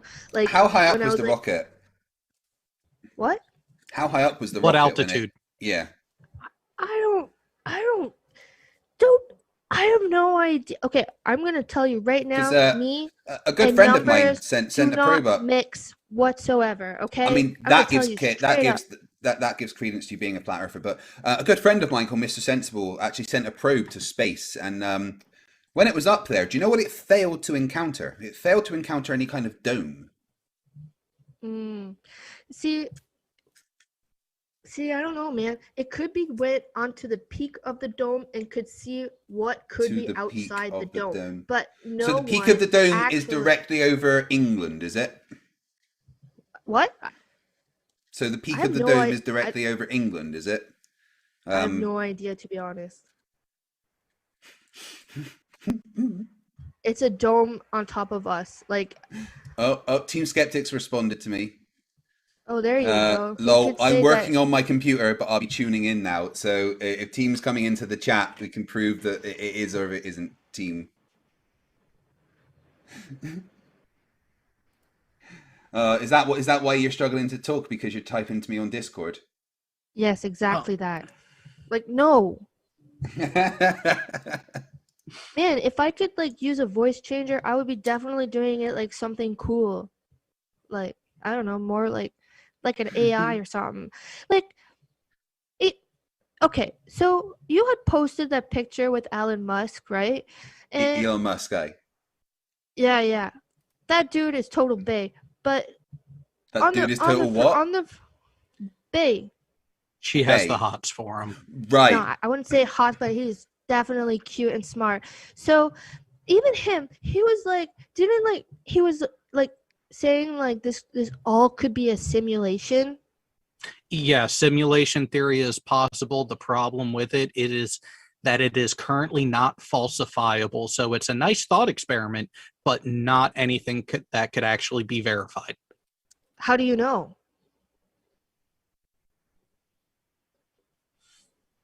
Because under simulation theory, you could set up an experiment to try to falsify it. However, the simulation could be programmed to give whatever responses were necessary, meaning it is unfalsifiable by nature. But they're still testing to see if the simulation theory is right or wrong. They just did an citation needed. Oh my God. Yes, if you're going to make a claim like that, I expect you to back it up. What, that simulation is that they are testing it. No, not that it's a good possibility. That they have actually established an experimental base to actively test it.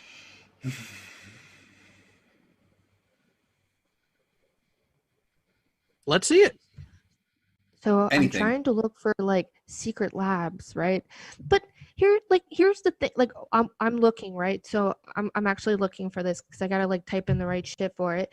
So the government is also known to do like experiments. I'm losing my English here.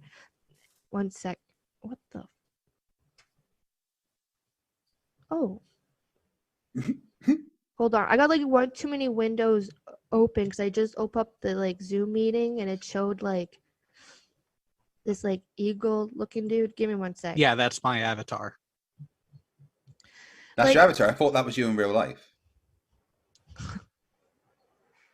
I thought that was like an actual headshot of you, Jared. You know, Oh wait, is an avatar using an actual picture of you?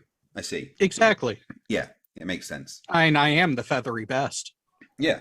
Well, isn't it like anyone who was working in the military the way you did had to be an eagle? I thought that was the rules.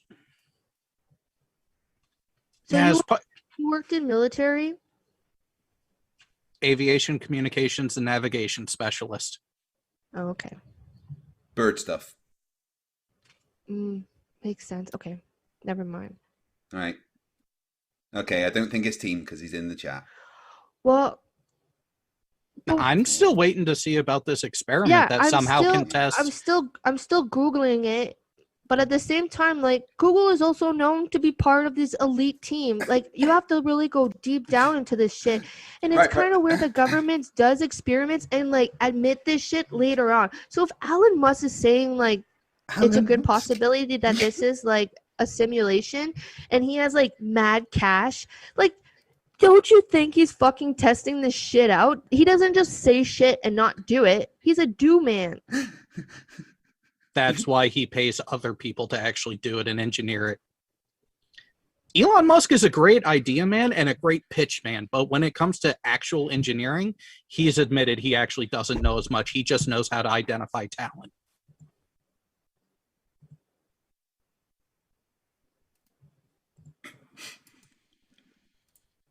All right. Oh my goodness. Give me a sec here. So, like I'm a little nervous trying to like expose this like real dirt, because I don't want to be targeted by like NASA elites. Like, don't you find it strange? Why are you so afraid? Because have you ever like read people's stories about being targeted by like the freaking government agencies for being truthers? Like, they install these like everyone I know that has been targeted, it's been because they've done something stupid like Lord Stephen Christ and threatening the president. No, I'm not talking about those whack jobs. I'm not talking about those whack jobs. I'm talking about people that they even showed like videos like on YouTube where they like took their camera and looked outside, and they had like drones and helicopters around their house because they were speaking the truth. Now, or it could be that they're paranoid idiots and just go with.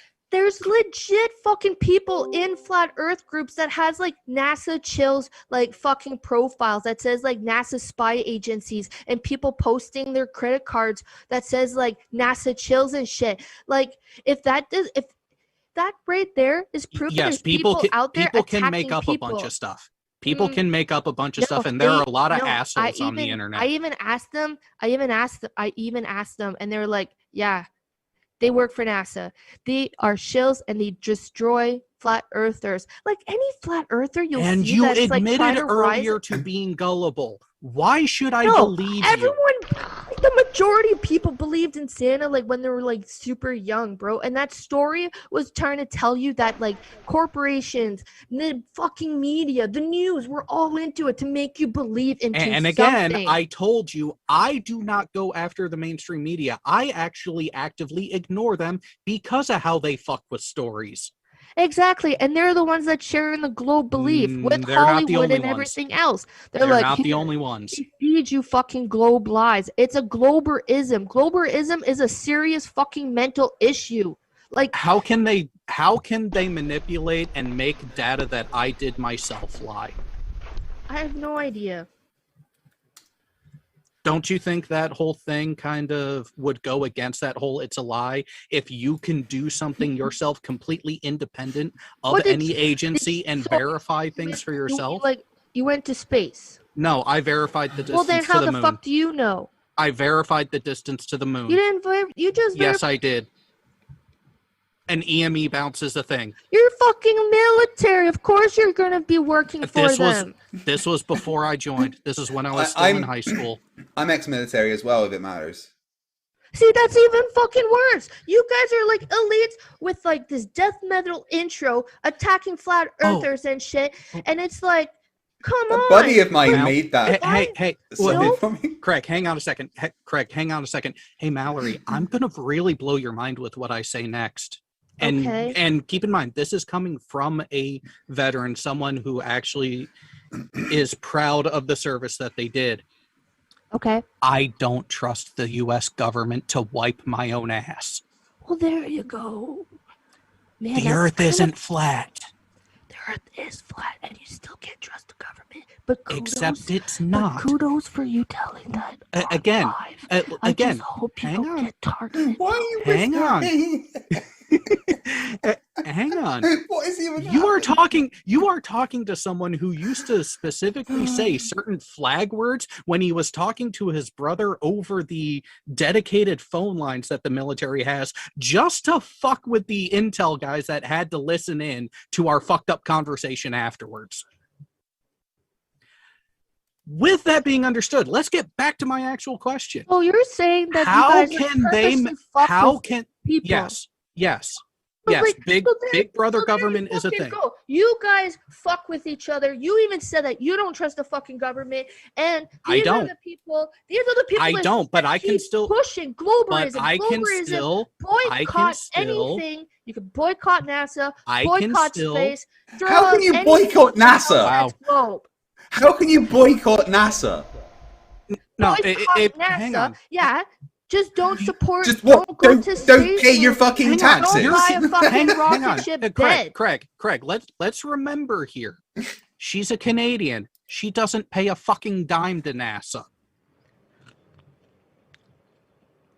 I wouldn't if back on topic. Back to the question that I was asking before. Actually, that is like the coolest back thing. to the conversation Canada that we were having NASA. before this tangent. I am so proud to be Canada. Oh, Canada.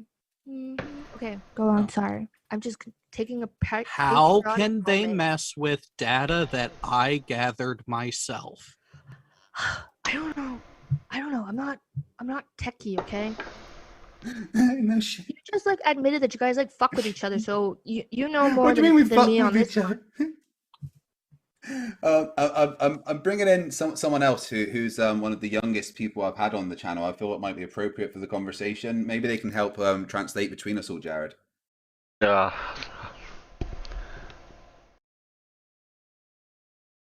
think we'll leave it there. I put the link out there for people to watch the rest of that one.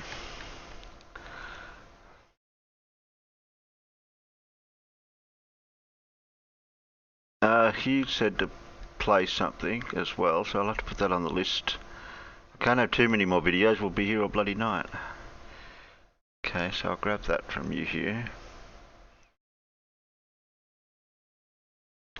Okay, I've been missing some comments. Damn. There's me talking. There's me talking loads, and I'm muted. Yeah, you were muted. Still.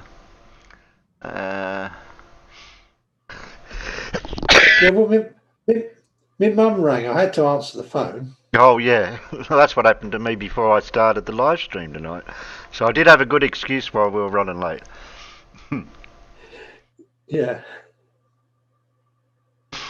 My mum rang because she wanted to find out how my granddaughter is after having her tongue tie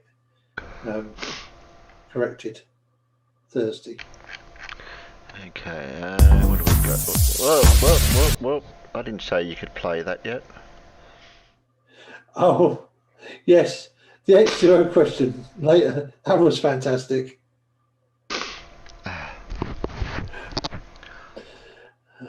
DHMO gets them every time, doesn't it? Oh yeah, when you asked him about the, I can't remember. Think of the word, Jared. What the question was? The hydrogen monoxide. Yeah, that's it. Yeah.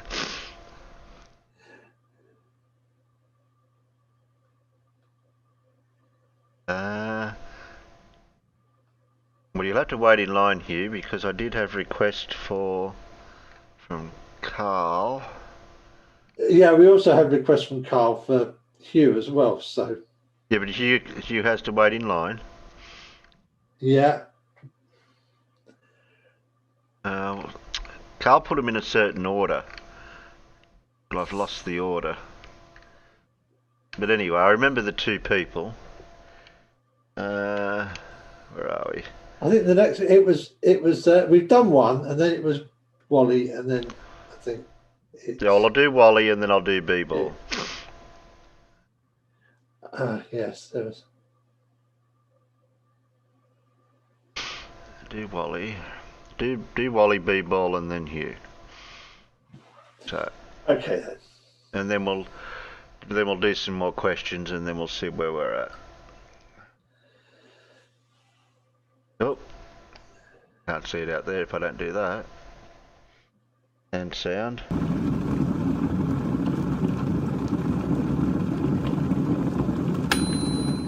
G'day everybody, where's Wally here? Well, I've been watching Brandon and his clown show yet again, and these guys have been looking at the distances between longitude lines and how they get smaller when you go south of the equator.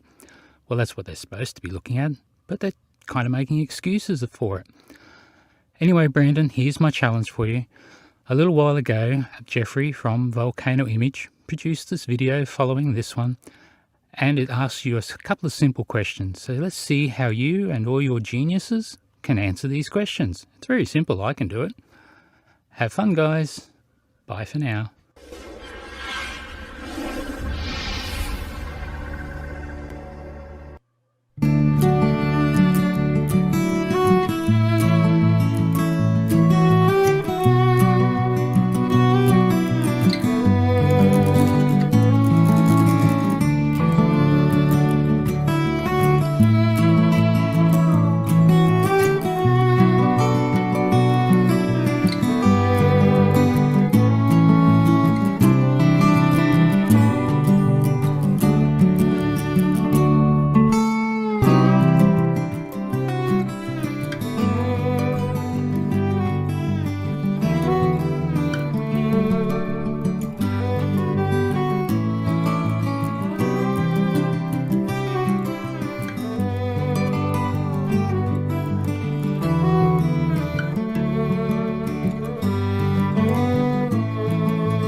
Oh, and if you like Jeffrey, follow the link in the description above. I'm sure he's got lots of good things, like a $300 challenge to flat earthers. That should get somebody to Australia and back. Those questions were for flat earthers, you know. Yeah, I know. That was a bit. We'll come back to that one next show. See if we get anything but responses off that. Yeah, I mean, I can't remember the calculation for doing it either. It's not super difficult. Actually, I think it's only going to be 1 nautical mile at the equator, isn't it?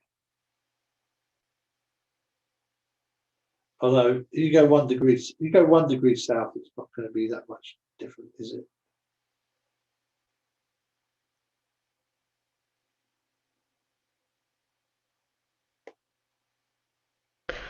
Brandon Toy put in the comment that Wally pinned, explains the origins of magma.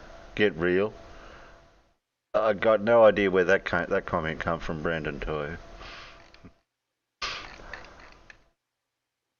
Oh, the $300,000 question was, where does magma come from? Hell, obviously. Okay. At least these are only little short ones. These are short ones. How long's yours? How long's yours, Huge? Oh, yours is a bit longer.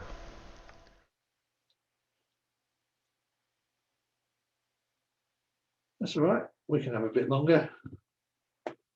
Yeah, Hughes is a bit longer than Wally's.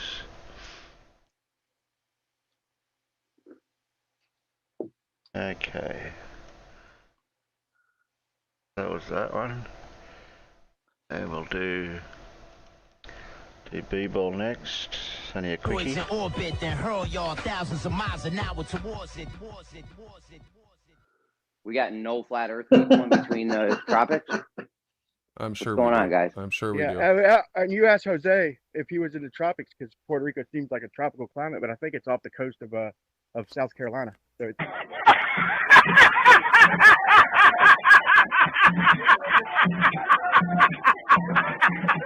I missed that. I didn't hear it. He was in the tropics. I'm sure. What's going on, guys? I'm sure we do. And you asked Jose if he was in the tropics because Puerto Rico seems like a tropical climate, but I think it's off the coast of South Carolina. So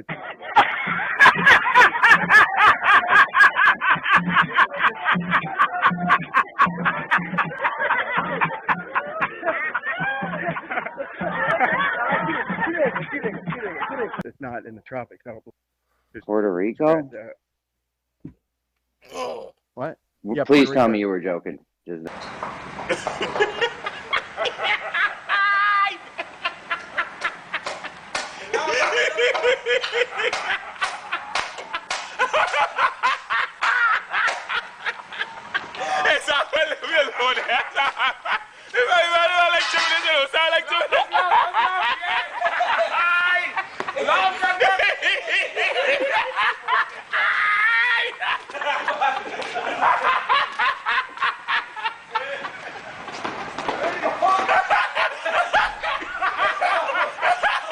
No. I mean, that's what I just seen on the map. Puerto Rico is like about a few hundred miles off the coast of South Carolina, right? 200 miles. That was, nah. The Bahamas. I would have used Florida or something.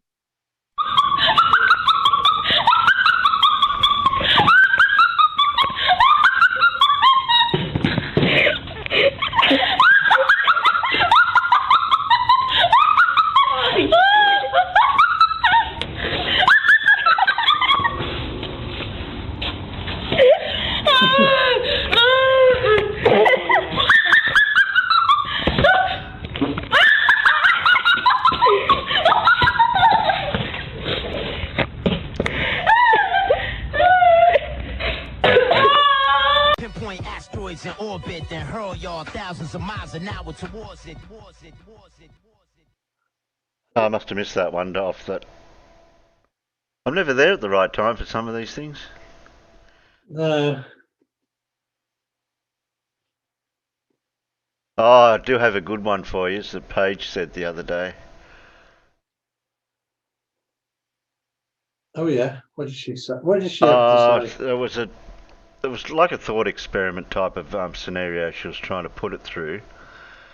All right, you got to clear your mind or shut your eyes or something, and you're jumping out of a plane. Which way are you going to go? You're going to go up or down, and air is more denser down and less dense as you go up. So, wouldn't you go up?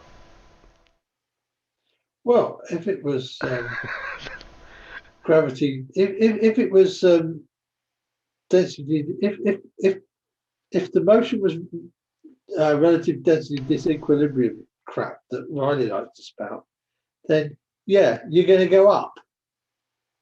Everything would go up every time you dropped it.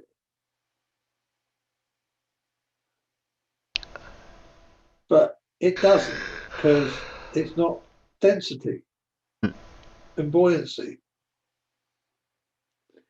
And anyway, we all know that Riley has actually even said that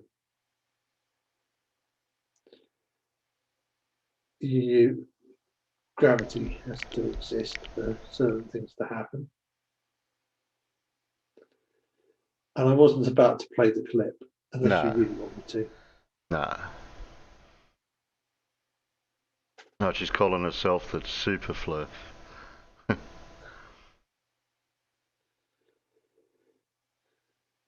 There we go. last one before.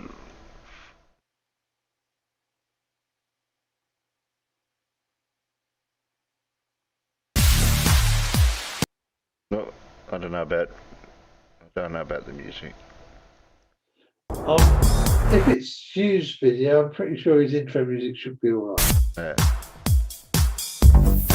I'm assuming that Hugh asking us to play the video. Salutations, this is Huge Ass. Headphone warning in 3, 2, 1.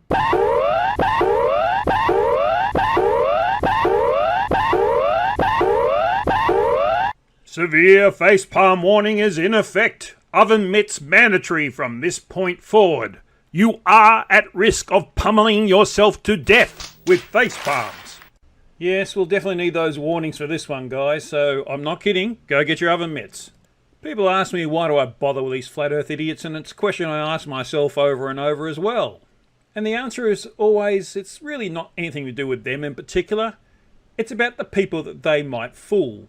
People who, through lack of experience or lack of education, don't know any better, and then they hear someone so adamant that they're correct that they think there must be something in it, even though there's zero evidence. My job, and the job of people like me, is to point out that there is zero evidence for a flat Earth, and there's overwhelming evidence for a spherical Earth. Most of it you can collect yourself. Today I'm going to have a look at two flirfs and another guy who's effectively on the fence, but who represents the sort of people that I'm trying to reach, at least on the surface. But before that, I just want to list the traits that you should look for in these videos. I think these traits typify flat earthers and other conspiracy nutters. They are total arrogance about their point of view, arrogance being defined as confidence without basis. The second one is intellectual dishonesty. Even when the truth is put right in front of them, they'll deny it. And the third is emotional reasoning. They don't base their reasoning on anything real, just on how they feel about things. This usually manifests itself in arguments from incredulity. Think level Earth observer who just can't believe anything he sees. I don't entirely know exactly what's going on. That's right, Adam. We can't believe that you can't believe it. Let's look at the first piece of silliness. That's a balloon, guys. Real rockets go up like 1,000 miles an hour, dude. Look at that. Are you joking? Are you guys honestly thinking that goes to space? Dude, look how boring that is. Wow. Wow. Watch it start to turn off into the horizon because they're parabolic. They don't go straight up. They don't go into space. You're all being lied to and your money's being stolen, and they're telling you to wear a face mask for something that can't protect you from something that doesn't exist. There you go, bro. Off in the ocean. Look, it's tilting. It's tilting. We're spinning 66,600 miles per hour around the sun in a near perfect vacuum. It's barely going to leave the freaking... It's like, wow. Everyone else in the world, 95% of the world's helium supply is bought by NASA. And you really have to ruin this for... What do you mean ruin it? Ruin it. It's not real. Space isn't real. Unfortunately, a perfect example of what I'm talking about. Arrogance without basis. Space isn't real. And it's a balloon, he says. He's literally watching a rocket take off before his very eyes, and he says it isn't real. That's also an example of intellectual dishonesty. And when he can tell that no one's listening to him, he breaks off into the emotional arguments. You know, it's all a conspiracy. They're forcing you to wear a face mask. What's that got to do with a rocket launch? These two idiots just take the cake. You want to see more of it? Watch him on MC Toon. He and Irish Demon really took him apart. And Thompson himself gave many more examples of what I'm talking about here. Let's move on to the next victim. Reality denier.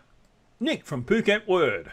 First of all, let me say that I'm very glad that Nick managed to get home from the UK to Thailand so he could be with his family. But unfortunately, he didn't spend any of that time trying to learn how to think. He seems to be spewing out even more nonsense. And in his infuriatingly waffling style, he takes forever to make a nonsensical point. So bear with me on this one and get out some extra oven mitts. You'll need them, unfortunately. I'm just going to go through a brief section of this conversation between Simon Dan and Chris Lintott, who apparently is a bit of an expert on stars and all that stuff. That sounds rather disrespectful, Nick. Chris Lintott is an astrophysicist. He's a professor of astrophysics in the Department of Physics at the University of Oxford. He's about as credentialed as you can possibly be in this field. Saying he's an expert in stars and stuff is a bit like saying a doctor is an expert in the human body and stuff, or an electrician is an expert in sparky things. It's never been established what you're an expert in, Nick, other than spewing out nonsense. For that, you've published a large body of work.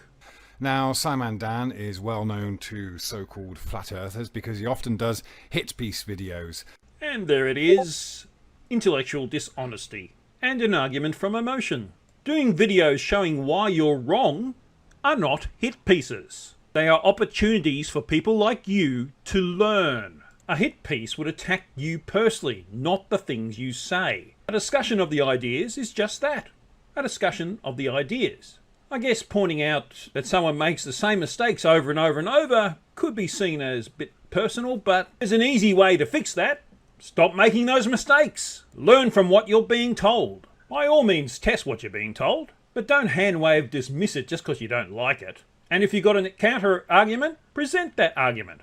After all, that's what a debate is. But one very interesting aspect of this particular piece of the conversation is quite revealing, because we see what Simon Dan doesn't understand about, or is ignoring about the people he makes fun of, namely flat earthers. Jeez, Nick, it's as if you had never watched Simon Dan.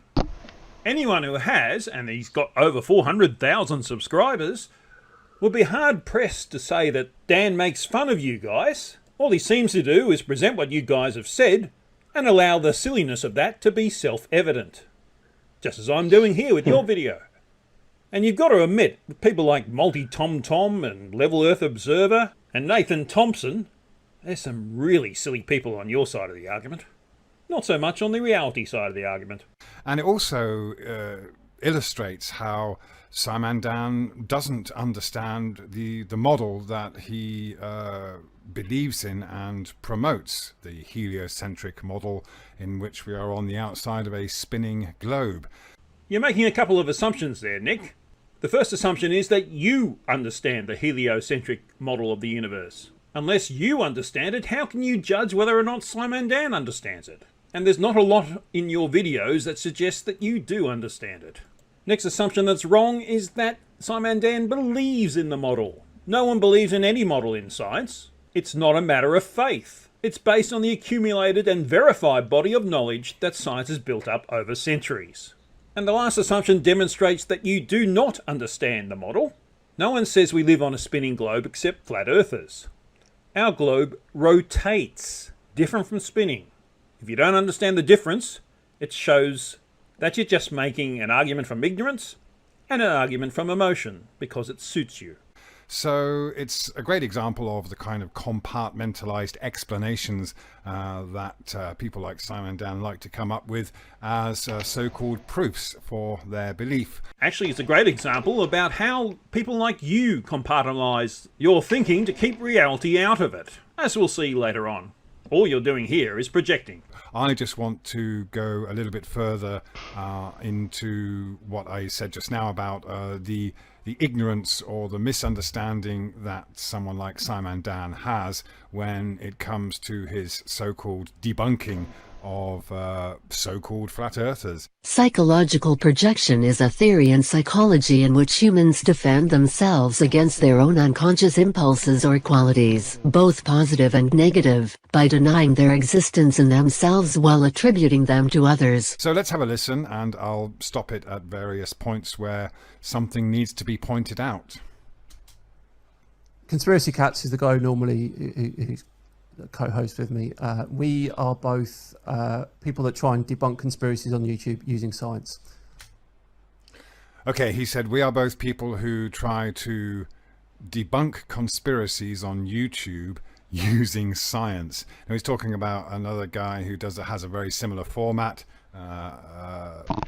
conspiracy cats. Now, first of all, let's talk about what the meaning of conspiracy is. There is no denying that people conspire.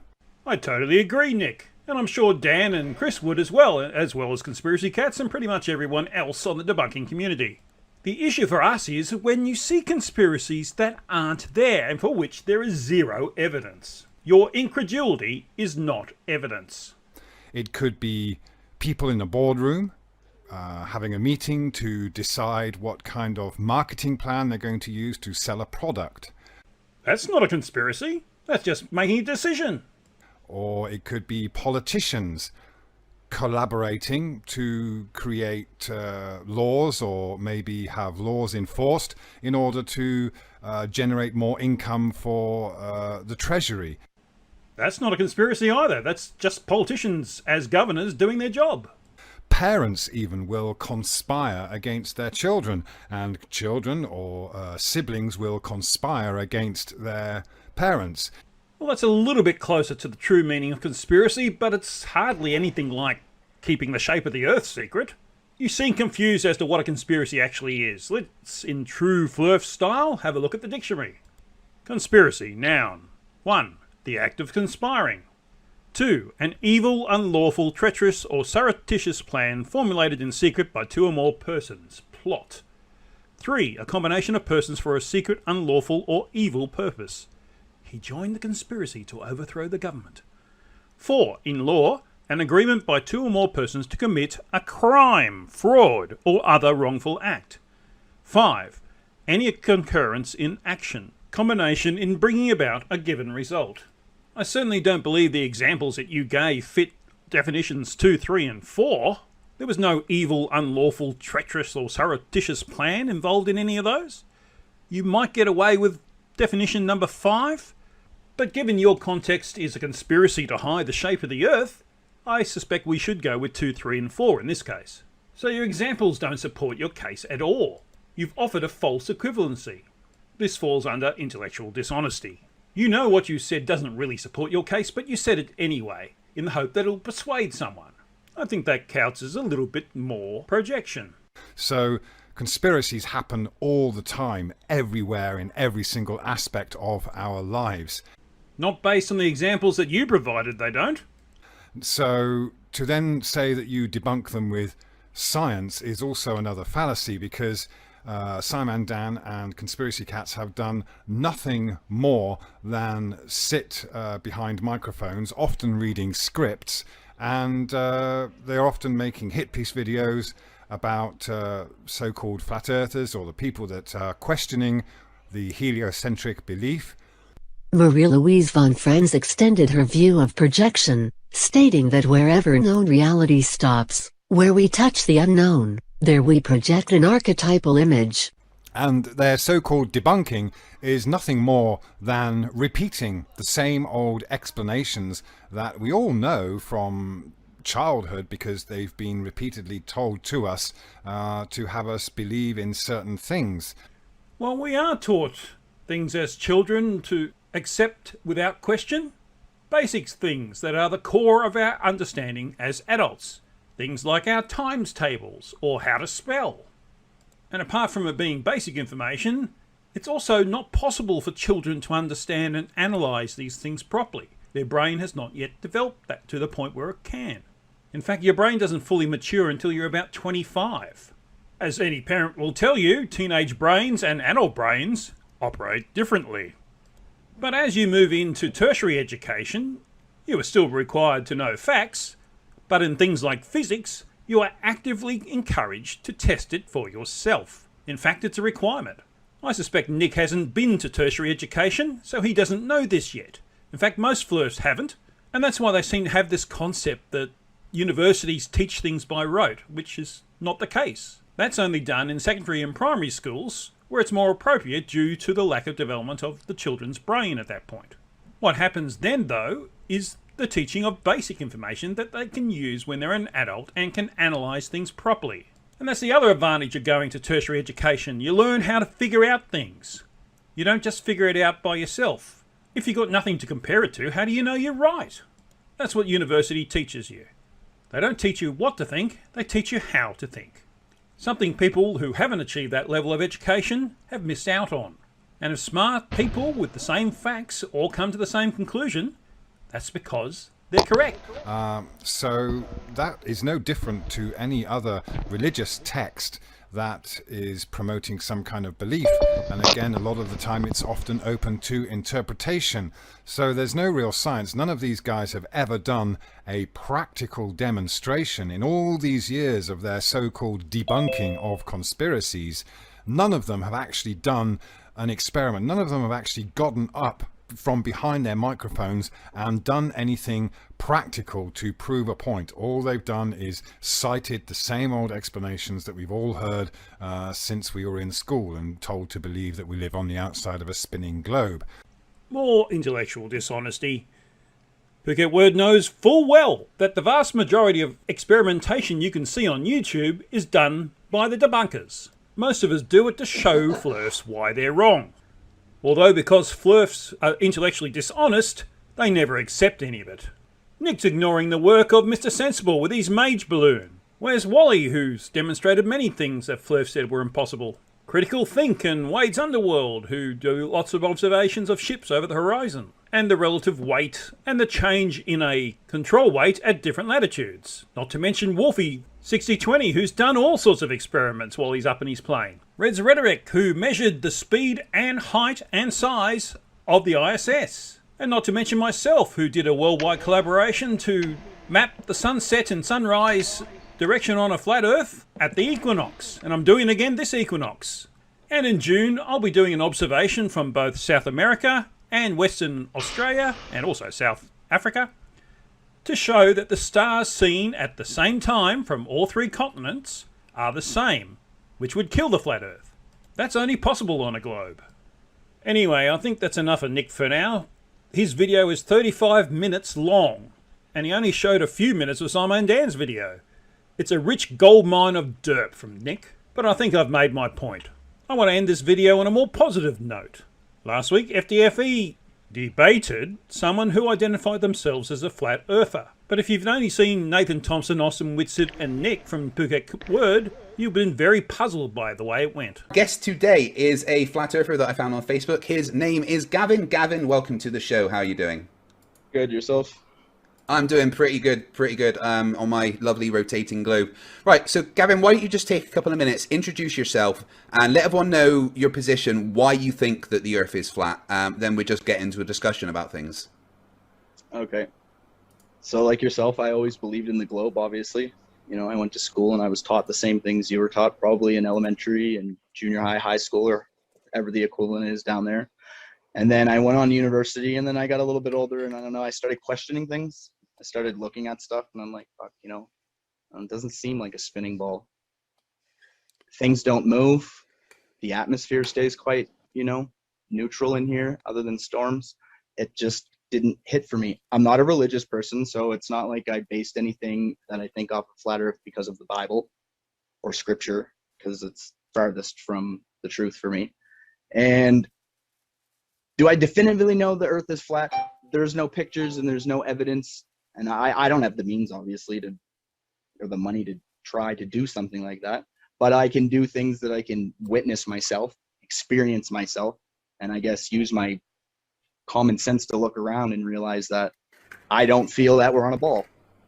And I guess that is my view of it. Okay, interesting you said you went to university there. Honestly, I've never met a flat earther who even walked in the doors of a uni. Do you mind if I ask what you did at uni? I was Bachelor of Arts, St. Mary's University in Halifax, Nova Scotia. Okay, fair enough, Bachelor of Arts.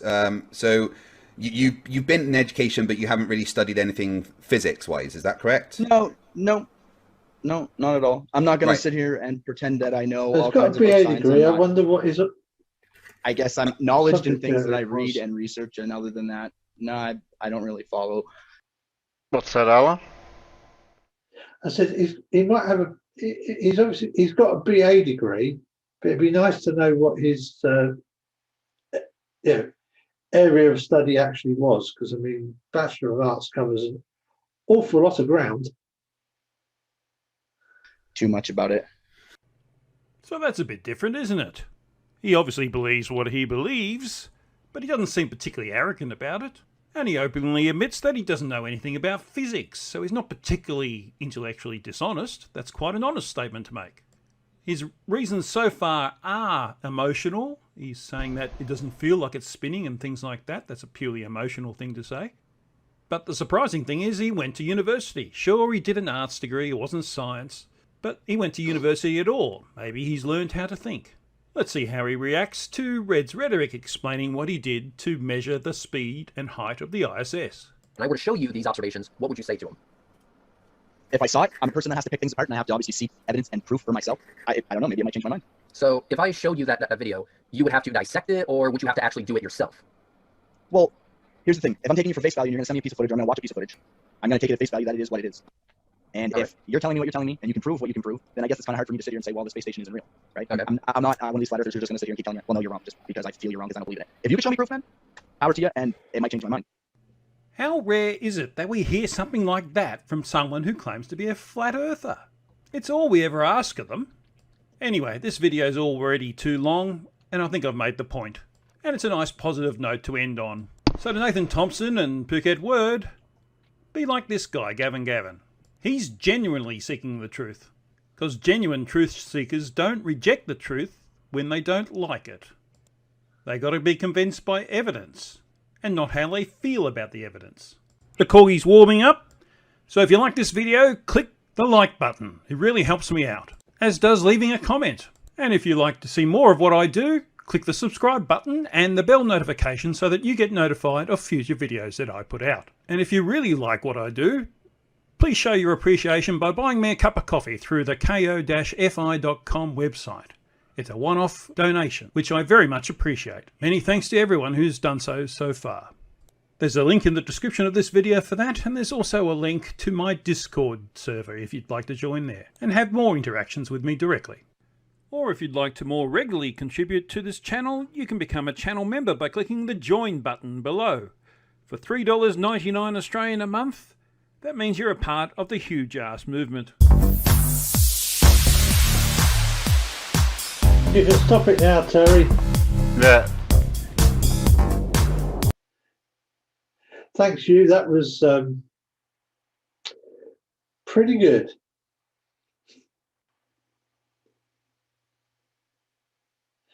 And we have Big Blue join us. Hey, Big Blue. G'day, mate. What's going on? I don't know. What's going on? Well, we had the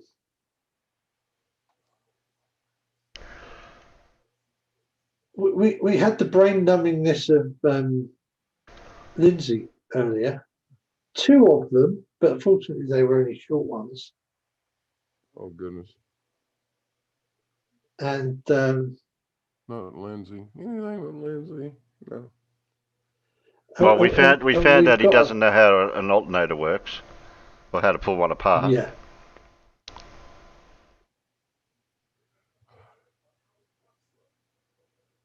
But did you know an alternator is a black hole generator? Huh? Yeah, that's what I thought. And it amplifies power, apparently.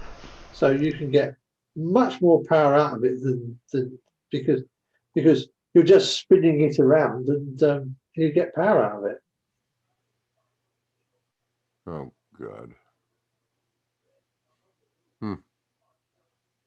Hello, Heads. Hey, Dora. Dumjisa, good morning.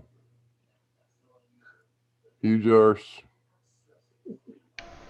See all kinds of nice people out there. Yes. Dave Cannabis, hello.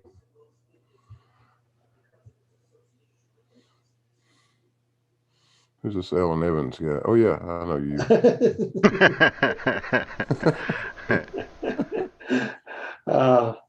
Nice to see you, Blue. I'm glad you showed up. Apparently, I'm supposed to remind people about hitting that thumbs up button. or even the thumbs down button. I don't mind too much because interaction is what matters, isn't it?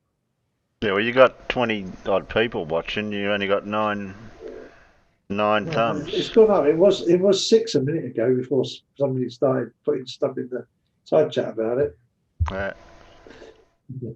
If someone get Blue a coffee, yeah, it's. Well, it is morning over there. It's not. Yeah, it is morning now. Only 7:30. No, 8 o'clock.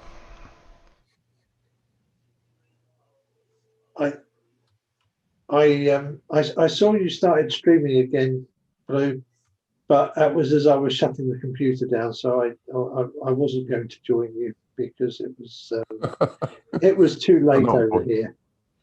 I do not blame you. Did it go well?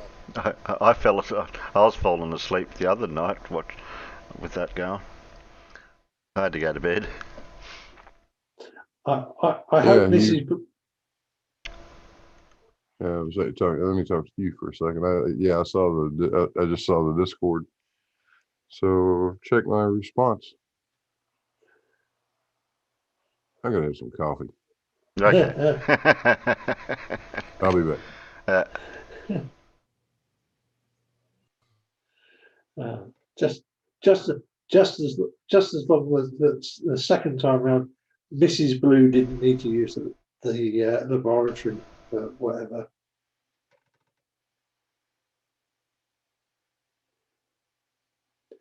Yeah. One's death. I think that is because Blue did just get out of bed, mate.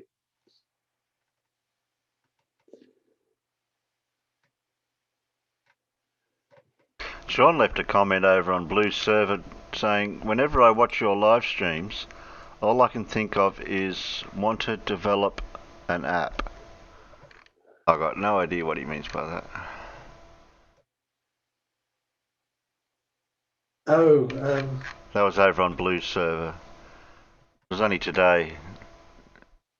Yeah, I saw that earlier. I thought that was on your server, but No, that was over on Blue's server.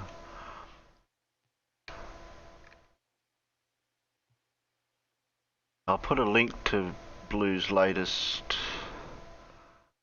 out there. Most people out there should be in my Discord, shouldn't they? So they can chase this stuff up. Yeah, I'm sure most of them that do have that are on Discord are probably in your Discord already. Copy link. That was it. It was a Blues server, but Sean added me about whenever I watch your live stream. Blue's latest.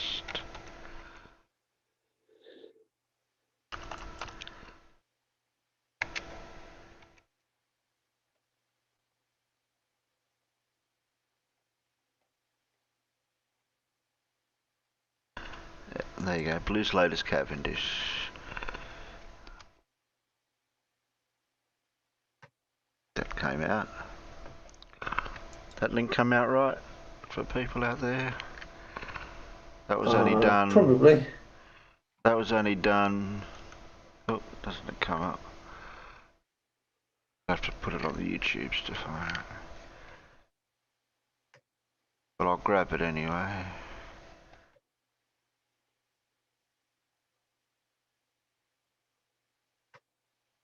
So this is not the one me and you were on, Alan. This is a different one after that. Oh, he's done several more because...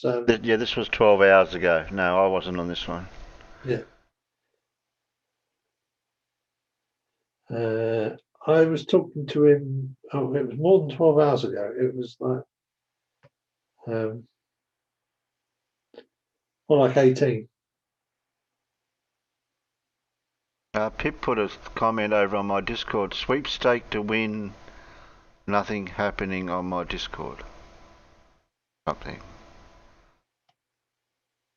She only put that out a couple of minutes ago. So I don't know what that's all about.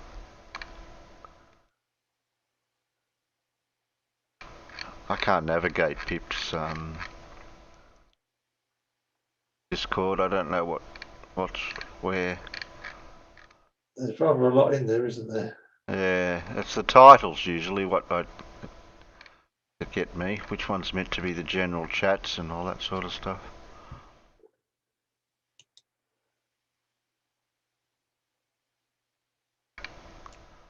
Yeah, I don't know which one's which one it is. That's about.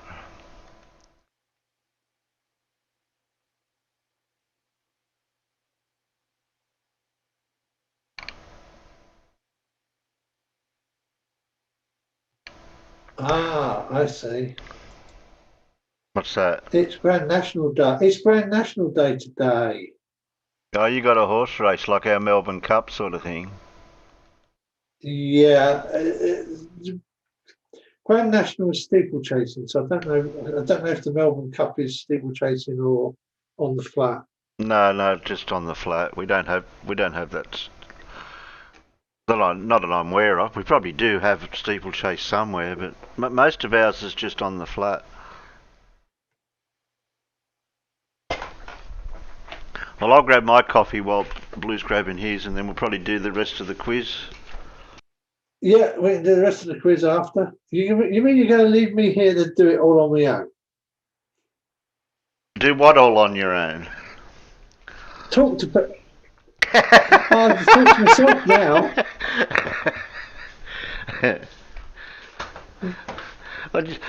The times when you need to monologue at the spur of the moment, it doesn't happen with some people, does it? Yeah, I mean, well, it usually helps to have somebody here to bounce stuff off, kinda. Well, unless I can give you a topic or an argument that I could say something and then. Dora demands entertainment. Here you go, then entertainment.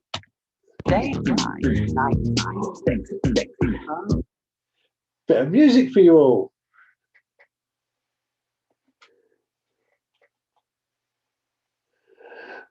Or I could give you terrifying dreams. No.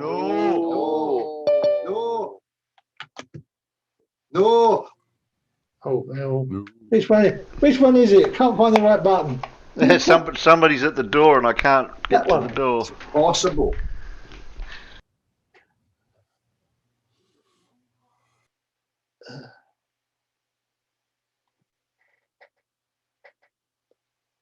Oh, somebody was at the door. It was only Ozzie Globehead. I thought it might have been somebody important. Ah.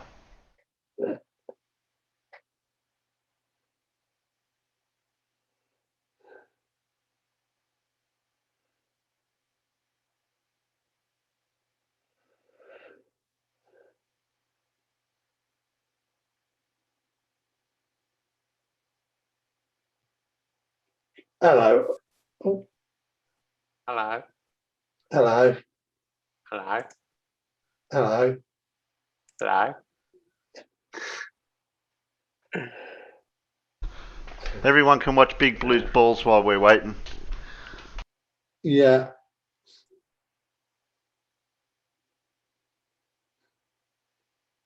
I tell you, I renamed the garage. What have you renamed the garage? The laboratory. No longer the garage. It's now going to, from now on, it's going to be known as the ballroom. Yeah.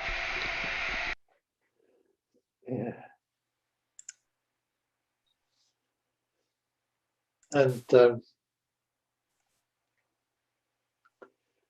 I'm guessing most of the people in here were in that stream last night, but I remember you saying that your local university are going to be taking the Cavendish machine apparatus off you after you've finished your measurements.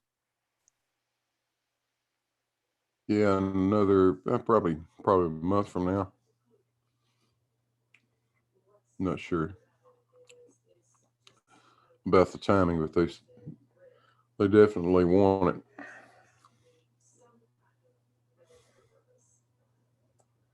Well, I guess it's a great way of teaching students about the experiment. Alrighty, 2 viewers already. How neat. Oh, 4 viewers.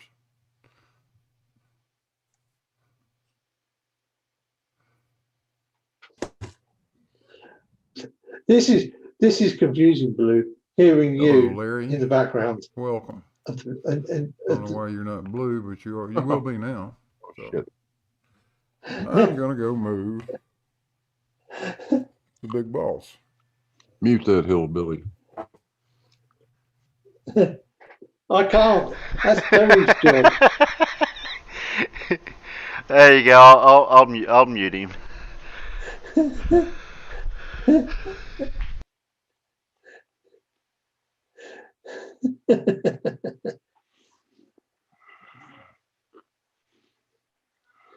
Has says he did the Cavendish in second year lab class, but did you do it with a proper traditional Cavendish apparatus? That's the real question. Who's ever talking himself? Blue's over talking. Yeah, I just read that. Blue's telling himself to shut up. Has says set up nowhere near as good as Blue's though.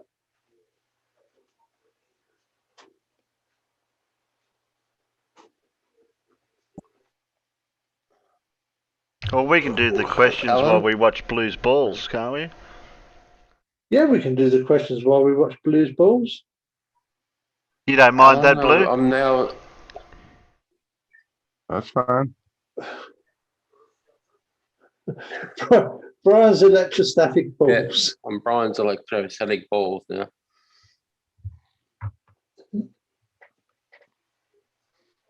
He wins. I thought that was Jason. No, he was going on about it today on last one about on Jose.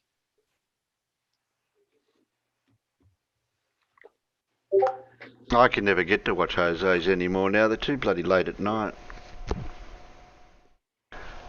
Even the after show, I've got to get up early to catch it. He tends to start around about 6 o'clock now in the morning. Oh, okay. So I can get the after show morning time sometimes. Yeah. I always watch it afterwards anyway. But the after show or the main show? No, just the main show. You have to listen to Flatsoid. Oh, that was God. I don't know. I just can't say anymore. I can't swear on here. But you can say shit and but bum. It's my channel. Yeah, and remember, it is my channel, not Terry's. Oh, that's right. Yeah, Alan doesn't have a swear jar. Poor old Blue was reading something to him and saying that the guy passed it on to Cavendish, and he goes, "See, Cavendish died. He never did the experiment." And I thought, God, how the hell did you get that out of that? He's dumb as a brick, that guy. Oh, the Flatsoid idiot. Oh, God. Today with you when you're reading about Michelle, what died, and they passed it on to Cavendish, and he says, "See, Cavendish died." And I said, "How the hell did you get that out of that?" Freaking yeah, I can't even. He's incredible.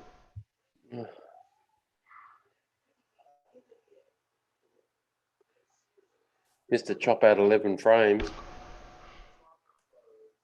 So you awake enough for some hard science questions, Blue?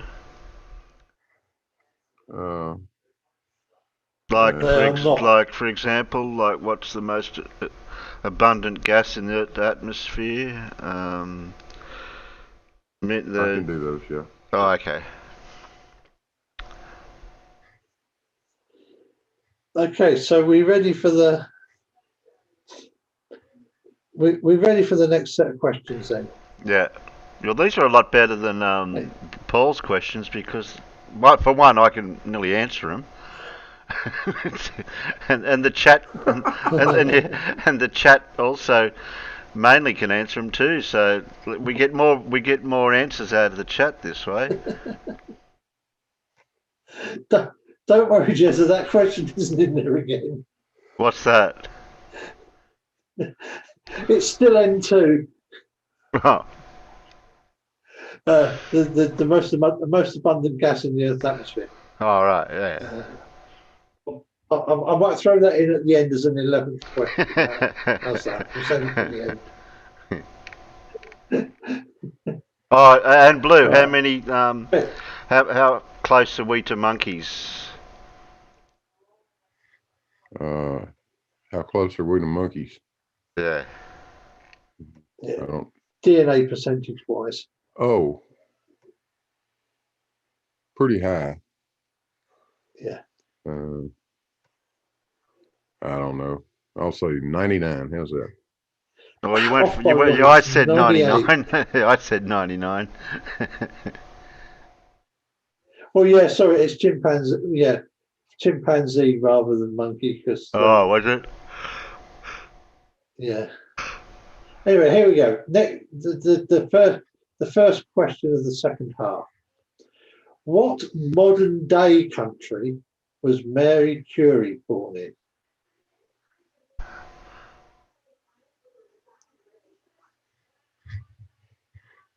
What country was she born in? Ah. I got no idea. Neither do I. But you said modern day country, so it has to be the modern name. We're getting Algeria, Romania, France, Poland. So we've got four different answers straight away. Belgium, or 5 different answers now. What do we do? Pick one? How many left to go? Jezza says it's a trick question. It's not really a trick question.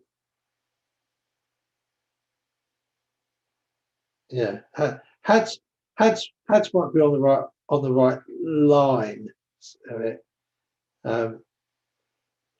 Yeah, it was Poland. Somebody did say Poland. Yeah, that was Hads. Hads also added it was in the Russian Empire at the time. Ah.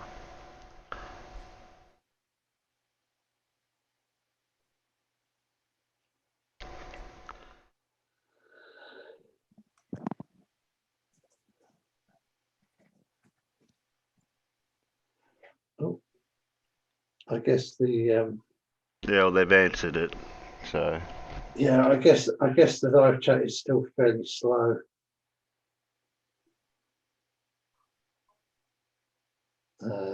Right. I think we're ready for question 2. Well, there's only one person. What is the biggest planet? What is the biggest planet in our solar system? The biggest. Make sure I put the answer in the right place. Where the answers go? In the internal chat, just like normal, Blue. Oh, okay. Yeah, we don't want to give the answers to the peanut gallery.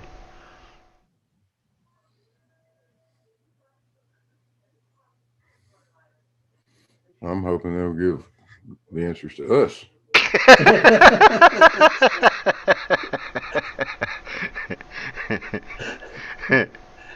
Carl has just got a phone call. Dang. I think we've got a majority rules out there. Just as if anyone gets this wrong, they're banned. I don't see any wrong answers out there at the moment.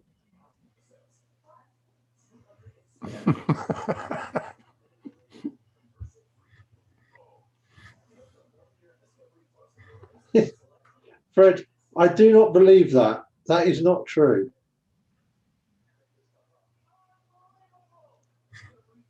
I don't allow dumb people in my side chat.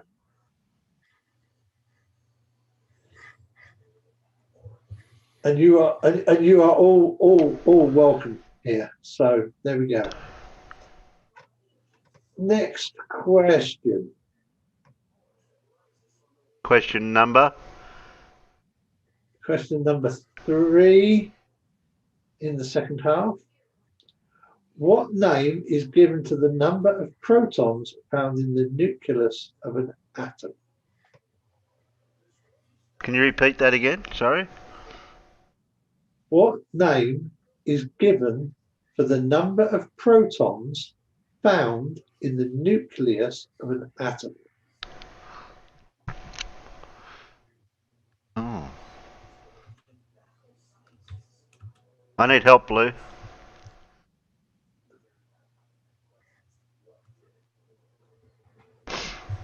Oh, okay.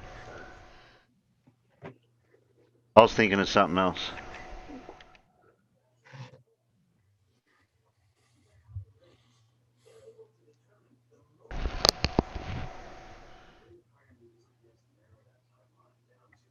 Yeah, the chat's all over it. Fred says huge bottom. I think that was for the previous question.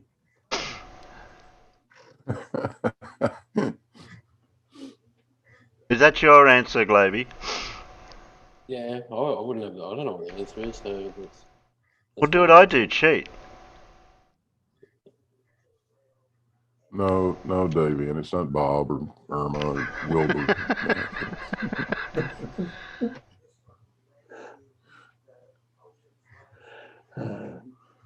Yeah, I see. We have a large number of correct answers there. Hads, Dora, Dave. While you're doing that, Alan, I just want to ask Blue. You put this. I've missed out on when you put the little circle on your red dot. But that was its maximum point of drift, was it? Yeah. Yeah, that was an extreme. Yeah. I just use little circles to help me remember the extreme points. Yeah. Sorry, Alan. That's all right. Where were we? I think we've got 4. I think we've got 4. Oh, this is going to be a good one. How many vertebrae does the average human possess?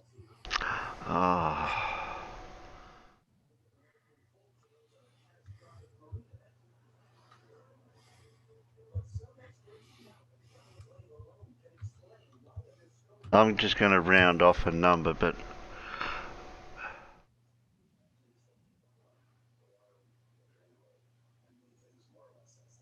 what's that one you put in, Blue? What? Not enough.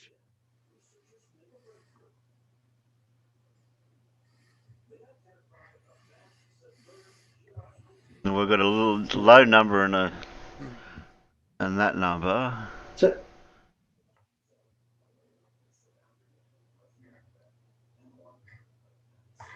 yeah, I mean, Terry, you were actually quite close. Yeah, well, Dave went the same number as me. Yeah, I knew it was between. How many you had in the coccyx? Who? Yeah. Tailbone. Ah. Tailbone. The tailbone varies from person to person. Could be anywhere from 3 to 5. Wow. Yeah. Well, the answer they give here for the average human is it's a number that's going to get all the flurfers all upset. 33. Oh, okay. You know, 7 cervical. Because Illuminati. Yeah. It would be 33. I forgot about that. Forgot about the lumbar. And welcome, sir. Oh, good. I woke up before it ended.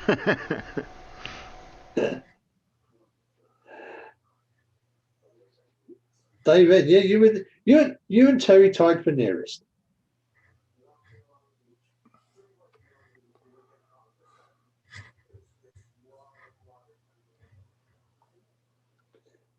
Okay, next question. So this is 1, 2, 3. Would help if the questions were numbered, of course. Oh, that's why you weren't reading the number out, because wasn't one. They haven't got numbers on. They didn't have numbers on them. Yeah, close but no cigar, Dave. Yeah. All right. What was the name of the first man-made satellite launched by the Soviet Union in 1957? That should be easy, shouldn't it?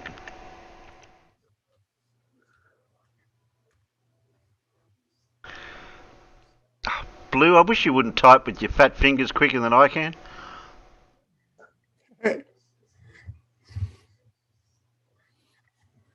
Shouldn't do these things after daylight. Now I can see the keyboard.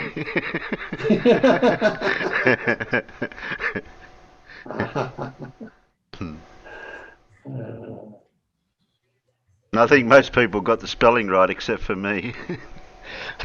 Yeah. I'll just wait and see if we get any more. Yeah, it's a Russian C. Yeah. But so far we have only had one correct answer. Really? Yeah. Because Hads gets the cigar. Everybody else is fine, but Hads gets the cigar. Oh, so one. So the spelling didn't matter as long as we had that one next to it. Well, the one really gets you there. Right.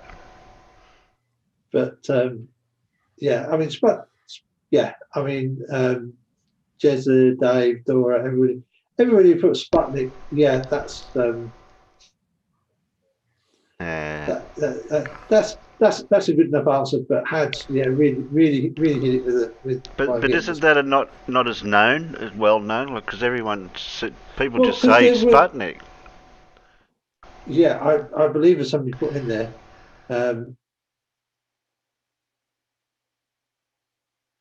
Sputnik is just Russian for satellite, so it was satellite 1, and they had a few more after that. Okay. So yeah, we would give everybody who said Sputnik gets a point, but Hads gets a bonus point. Hads says go me. Right. Okay. Which oath of ethics taken by doctors is named after an ancient Greek physician?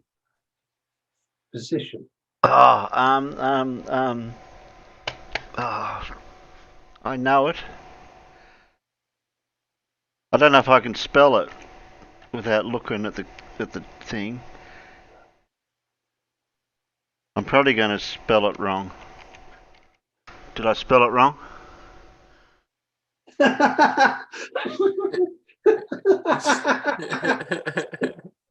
Hippo. Nice one, Dora. I beat Blue. Beat Blue, yeah. Yeah. Hippopotamus. Yeah, I think Dora deserves a bonus point for that one. Yeah. Oh, has Surf got that much today on his YouTube? Oh, that's weird. So many answers before the question even started. I think Surf needs to do something. Hit live and then also run the stream at 2 speed to try and keep up. Yeah. It does slow down, doesn't it? And we missed Blue putting his little circle on the red dot again, but that's okay. We'll come back. Yeah. 9 o'clock. And you missed out on the you're answer. old when you nod off and everyone leaves you alone. And Blue, you missed out on the answer to the question, so I must have beat you for that one. Oh yeah. I had to stop for a second. Yeah. Okay, I'm back though. Ask me a question. Any question? The question we just asked. What was it? Doctor's oath. Doctor's oath. Named after who? Oh. Yeah. I think you can say it actually, Oath. Blue, rather than type it.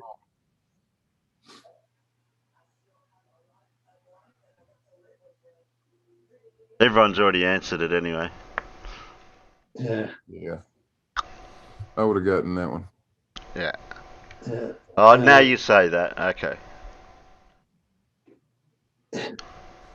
Dora asks, what is your favourite colour, Blue? Yeah. What's your favourite colour, Blue?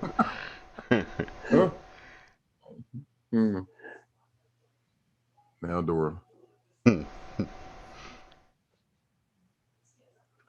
Yes, sir. The 2 times speed thing really helps as well. But anyway, next question. What is a material that will not carry an electrical charge called? Ah, you'd think I'd know that one. A material that won't carry an electrical charge. Called.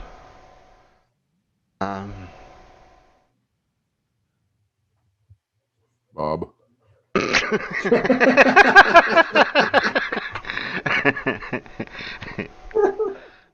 Yeah, I'm going to have to go with your word, Blue, because I wasn't sure what the... I thought it might have been another different word.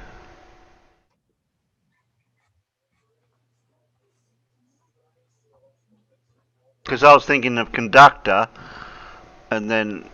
Yeah. And then in opposite, that's what that's called. If it's not a conductor, it's one of them. Yeah, one of them. Yeah. Yeah, of course, lots of things are this thing. Yeah. Yeah, we like ceramics because they're really good, not conductors. Mm. But I think we are getting a reasonably good layer of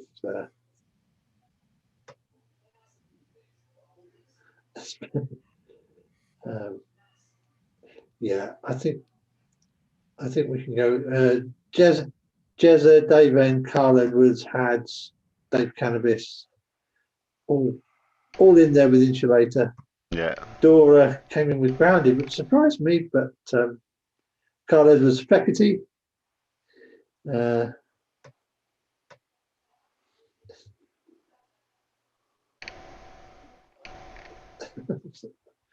Right.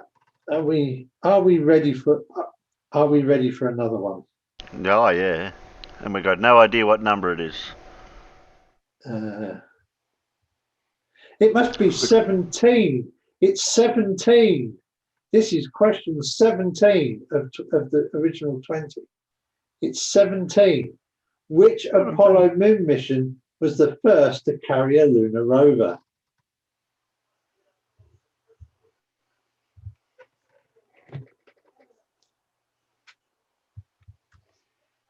Yes, Carl, it's question number 17. Which Apollo moon mission was the first to carry a lunar rover?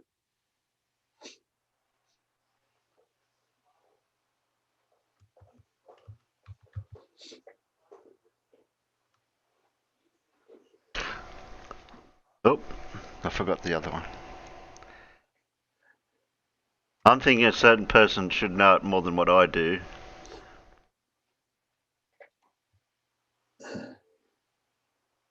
Here. Yes, insulators are good, but flirt brains are the best. No, I forgot to put the digit before the letter before the other letter on mine. Yeah. Yeah.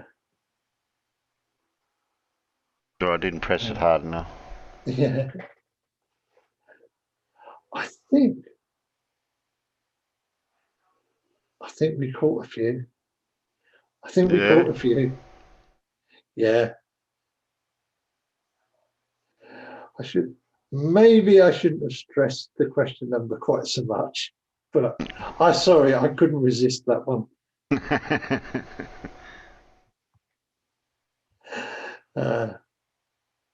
Jezza and Dora, yeah, you've got it nailed, and Terry, it was number 15. Really, yeah.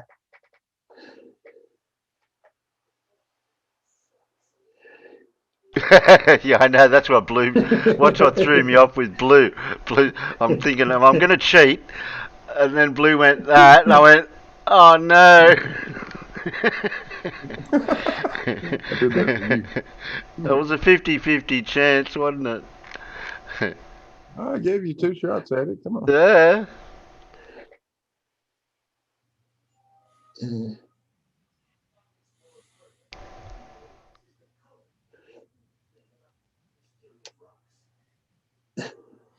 14 was Alan Shepard, I think.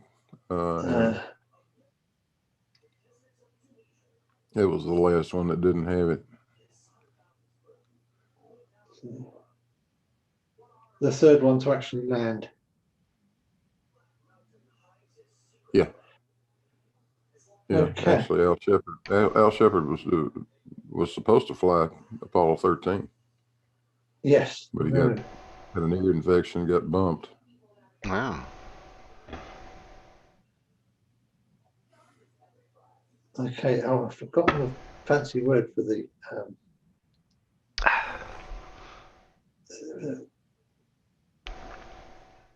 How? Oh damn! I can't even count the number of questions. I've got that really wrong. How many teeth does an adult human have? Oh, I thought we may have had this one. I think we've had it before in quizzes.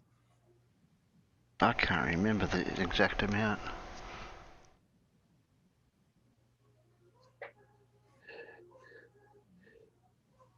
Yeah, I think I was wrong. When I typed it, I was wrong.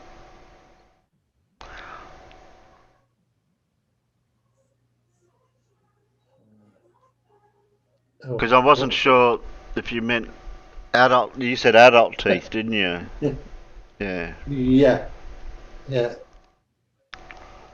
Yeah. Sorry. I will correct that question. How many teeth does an adult human have who hasn't lost any of them? Yeah. Right. Yeah, it depends on how many times you call that neighbor kid a dipshit.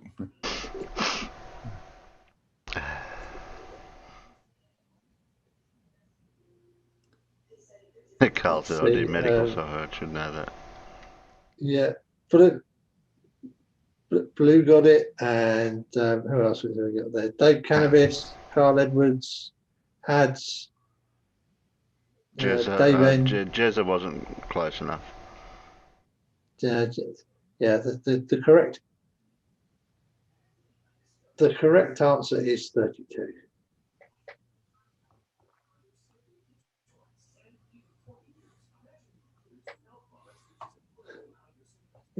Lose them. I got rid of the pink gauzy things. Well, yeah, there is that. Flurf said 28. No wisdom. No. Flurfs don't have any at all. Well, at least they shouldn't do. Especially not the ones that keep going up to astronauts and saying stupid shit to them. Flurfs need teeth. I mean, how else are they going to fulfill my request to bite me? Yeah.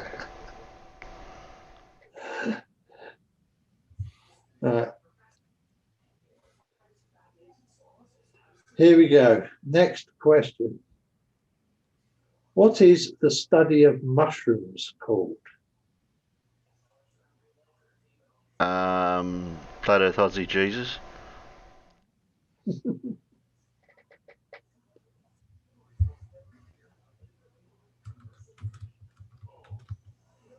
No, I don't think I'm going to get that one. Yeah, shroomology. Yeah, that's what I was thinking. Mushroomsology.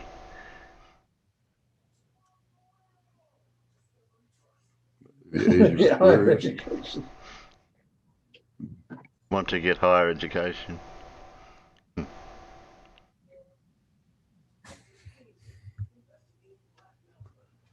And we're getting 3 answers with the one starting with the M.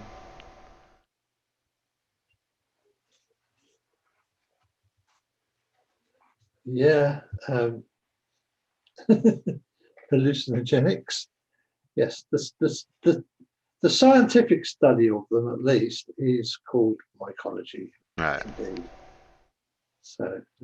Because not all mushrooms are hallucinogenic. Yeah. Carl and Hads, Dave Cannabis, and Dave N. My friend's a mycologist. He's a fun guy.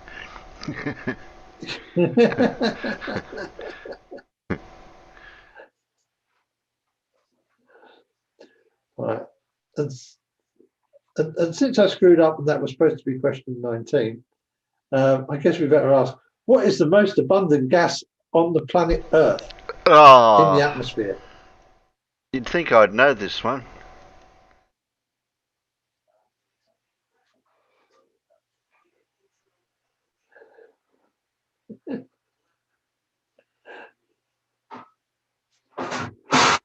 Because it seems I can't count.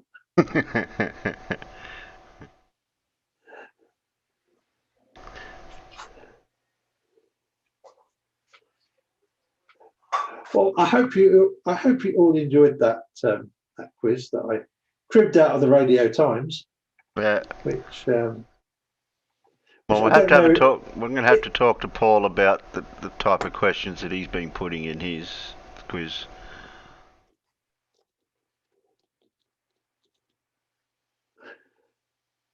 Because there was some hardish type ones in amongst it. Even in the one you did. Yeah, well, the thing I always say about quizzes, Terry, quizzes are easy if you know the answers. and if you don't know the answers, then they're all bloody difficult.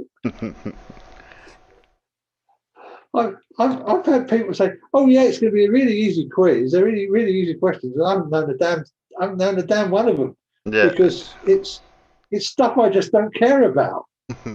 Exactly. Yeah, I could do you an easy quiz on my car components and things like that, and to me it'll be easy, and I'll ask you some easy questions. Yeah, and I might get 1 or 2 right.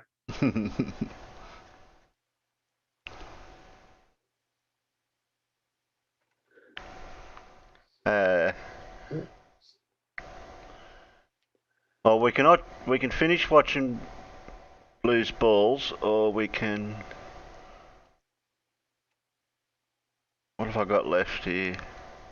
Flat Earth explains gravity. Oh, let's finish with an Everett, because we haven't done an Everett in a while, have we? Yeah, that's Everett. And all I had left was Simon's Flat Earth Friday type one. Yeah, I don't know if you've seen that. It was a bit boring. Bit boring, that one, is it? I'll take your word for it. Oh, well, we'll finish off on Everett then.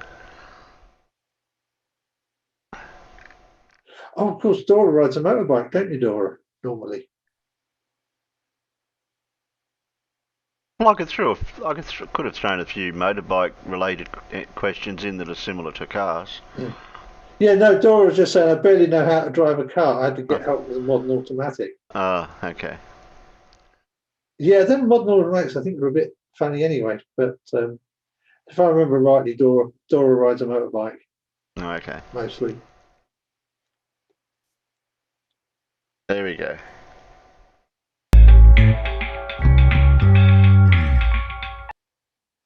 Was not brilliant, intelligent as he's portrayed in school where you're being indoctrinated. Okay, he made up all kinds of weird religious things, and gravity would be one of them. Oh, really? Now, going to gravity, his explanation is that you have a mass. Okay, this mass is right here, right? So this mass pulls other masses. That's it. Basically, magnetism.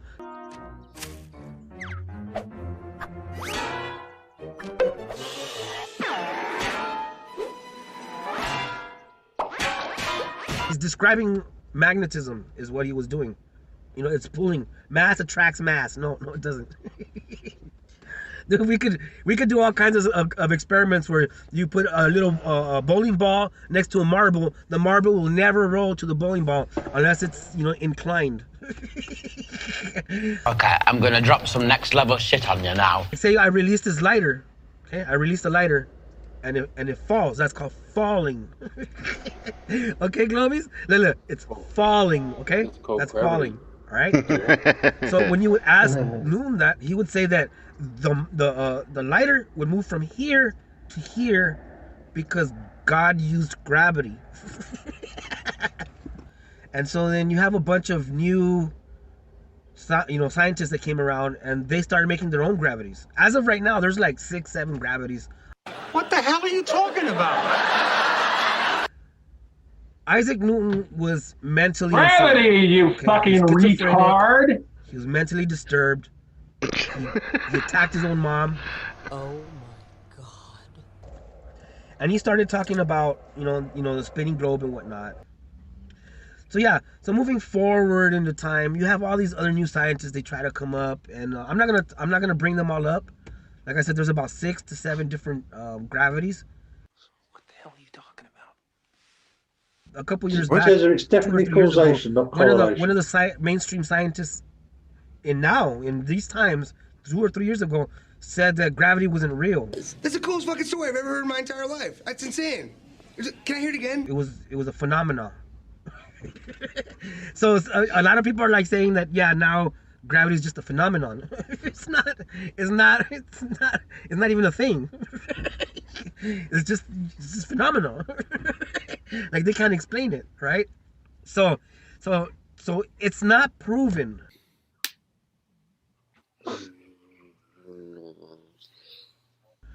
If that had actually been proven, nobody else would have tried making all these other gravities up.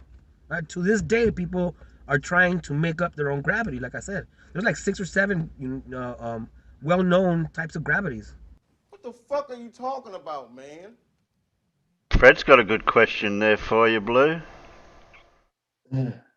Yeah. I think you could, Fred. Yeah. You could, yes. I'm sure you could. So here comes Einstein. Yeah, he was religious. Not to the point where he would go to Sunday, Catholic mass. he didn't do that. His God was a god of Spirito or something like that. Spinoza. So Einstein introduces space-time curvature. A lot of you don't even know what that means. You just blab it out and just say it and recite it. I'll tell you what it is. It's space pushing down on everything. Okay, so what I just heard? Blah, blah, blah, blah, blah, blah, blah, blah, blah, blah, blah. Now here's the thing. If space is out, like, where's the edge of space? Yeah, you need that one. And what is space being compressed by? What you mean? Fail. Blah, blah, blah, blah, blah. It's just one stupid story after the other, all right? So this whole thing about globes and celestial spheres goes back before this whole concept of gravity. And that's the reason why gravity was used as a justification. To this day, gravity is not proven. And okay, guys, it's not proven, Globies. What the fuck is wrong with you?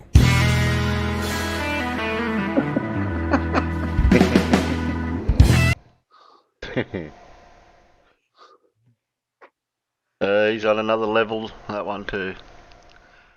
Yeah. So they're still out there, by the look of it. They must be still out there.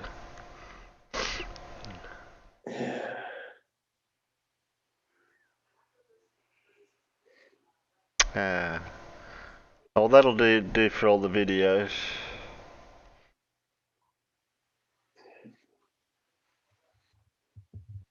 I'll put Blue's. Yeah. I'll put Blue's thing back up again for now. Put Blue's thing back up again for now. There we go. How about you put Blue's thing back up on there? Yeah, let's put Blue's thing back up. Come on. Yeah. Did you show the? Did you show the right the hand video I did? Yes, you missed out on that one. Oh yes, we did do that, didn't we? I thought that was particularly stupid. Oh, yeah. I was thinking of a different word than stupid, but we'll go with that one for now.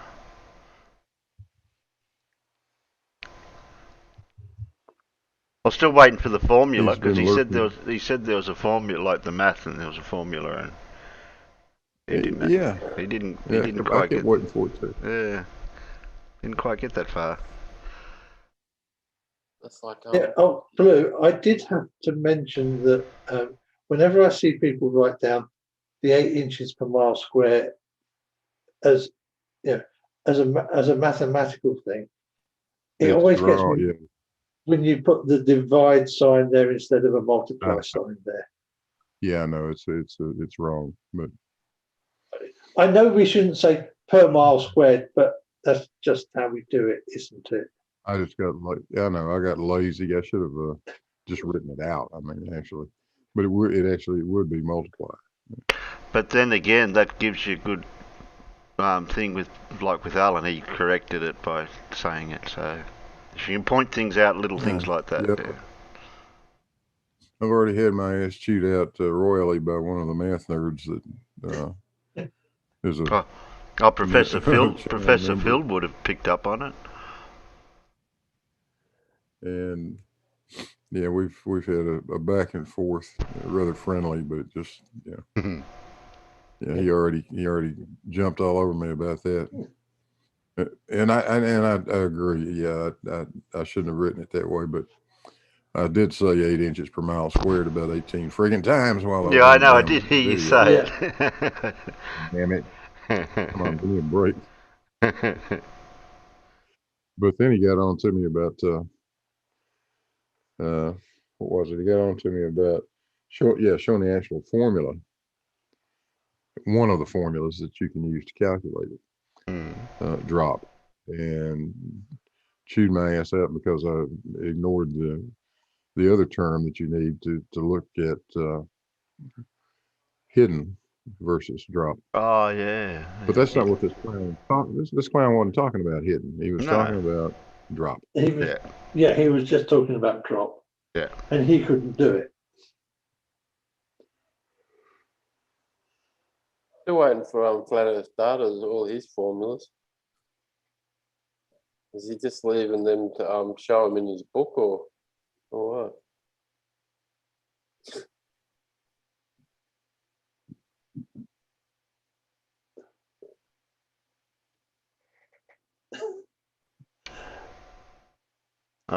Sabeagle had to go and do something.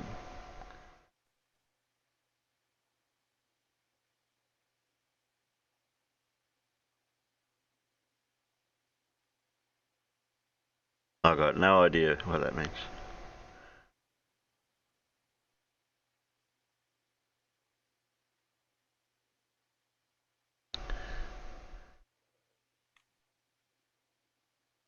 Everyone's learnt at the 8 inches mile. Wonder what then you would have learnt it by the metric. There. I don't know what the metric equivalent of that is, but there would be one, obviously.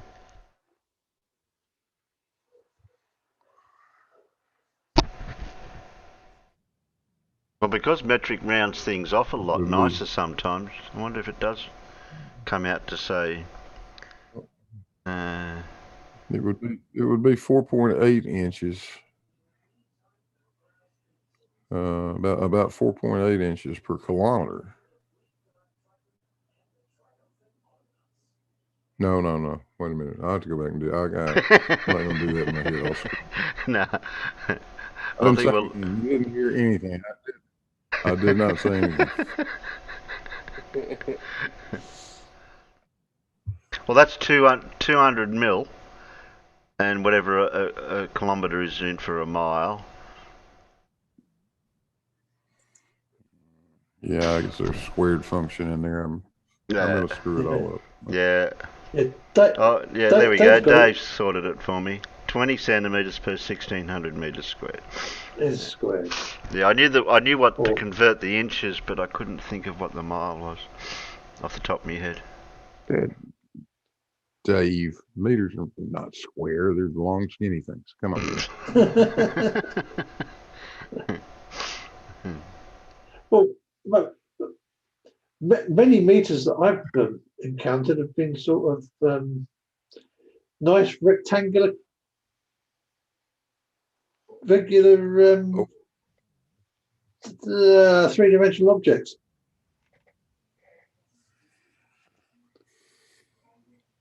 You'll get a kick out of this. That scale I use, well, the one you're looking at on the screen right now, that nice and shiny stainless steel millimeter scale. Mm. So if the laser gets down on it, it's really bright, obnoxious reflection.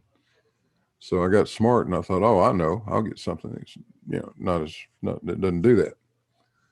So I checked around Amazon. I guess I must have been half asleep or something. Ordered myself a new scale. I couldn't find a millimeter scale that suited me, and I ended up with one which I thought was a 1 meter, long stick graduated in millimeters.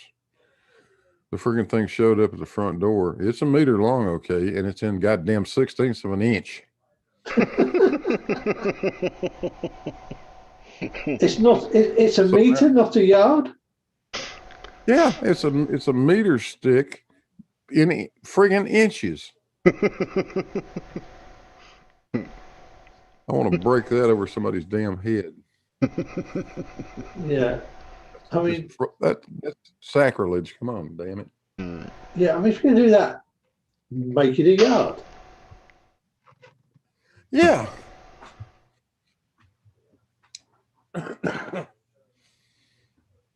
I'm going to fast forward your video, Blue. Okay. Oh, what happened? Yeah, that was last night. Oh. Did you move your balls? I think he's turned the balls round. Did you move your balls? Balls. Wait a minute. Somewhere in there. Oh, there we are. There. Okay, here you go. Yeah, somewhere here you moved your balls.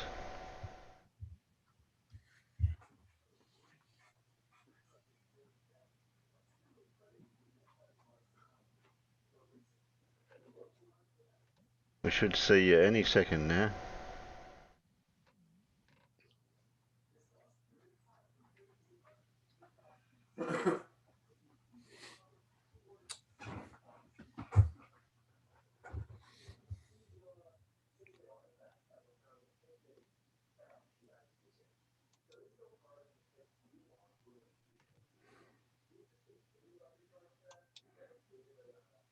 There we go.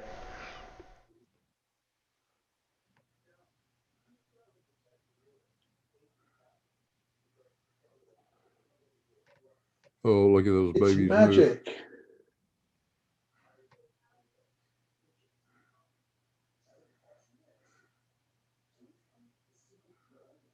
You said you've bumped the apparatus sometimes. Have you bumped it usually bumped it before you put it into the last position, or have you bumped it when you've put them into position?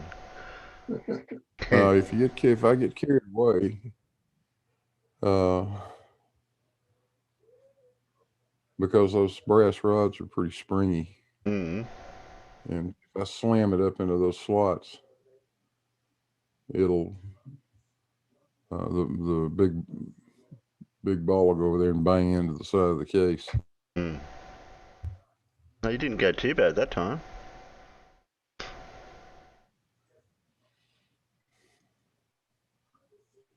Any predictions out there in the peanut gallery? What's going to happen now?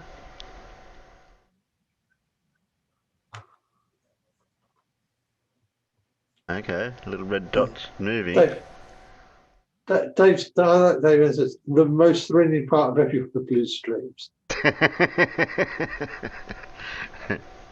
It boings.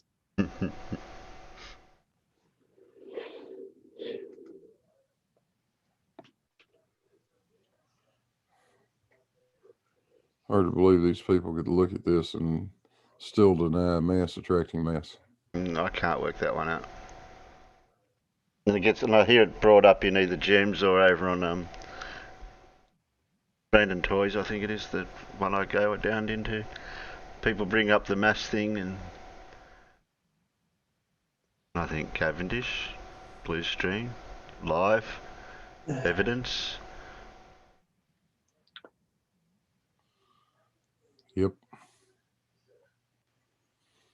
And then you get these window lickers like Brian Leakey showing up telling me that all I've proved is lead attracts lead.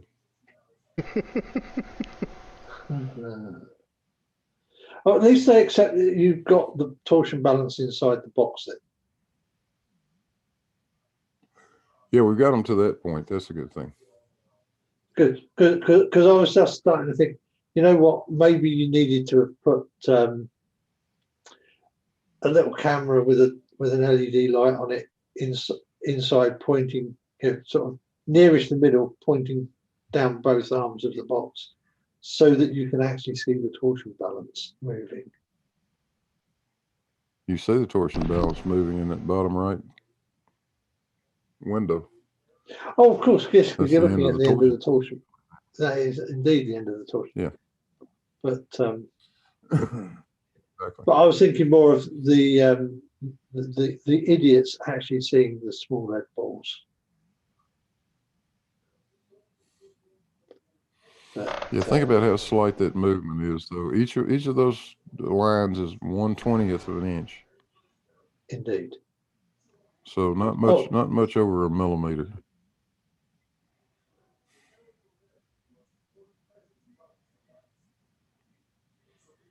Not much over a millimeter. Yeah, so Beagle's spam and mathematical equations. 3 millimeters. Yeah, if the thing moves 3 millimeters, it's going to be less than 3 of those lines. That's not a lot of movement. No.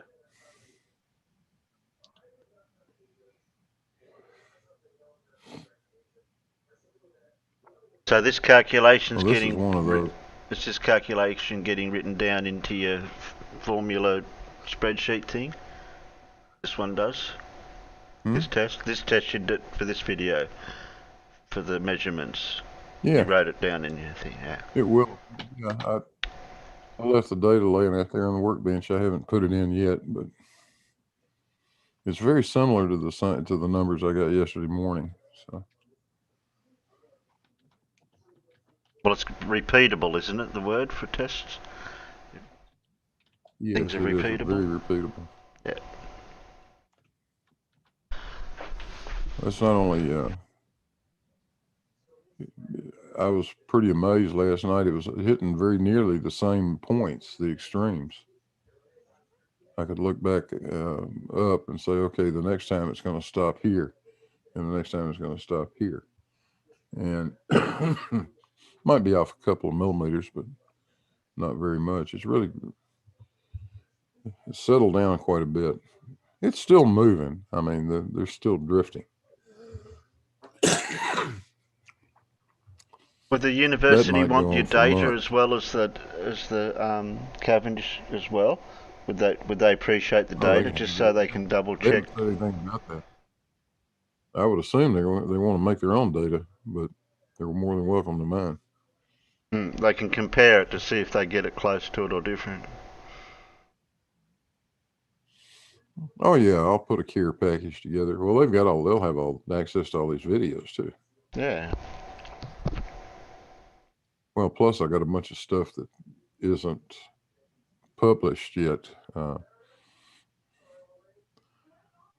I have no idea how many hundreds of hours of video I've got out there. It's a lot. You could write It's a mini. really handy when It'd be like a mini series. People could watch each episode. It's really handy when you can get a company like YouTube to pay for all the storage for your video, isn't it, Blue? For all the hours of video you need for recording these experiments. Yeah, at one point I went through and culled a bunch of stuff that wasn't useful, but at one point I had 600 gigabytes out there. Not to mention all the stuff that's already stored on YouTube. Blue, imagine how I feel when I'm doing time-lapse videos at 64 gigabytes an hour.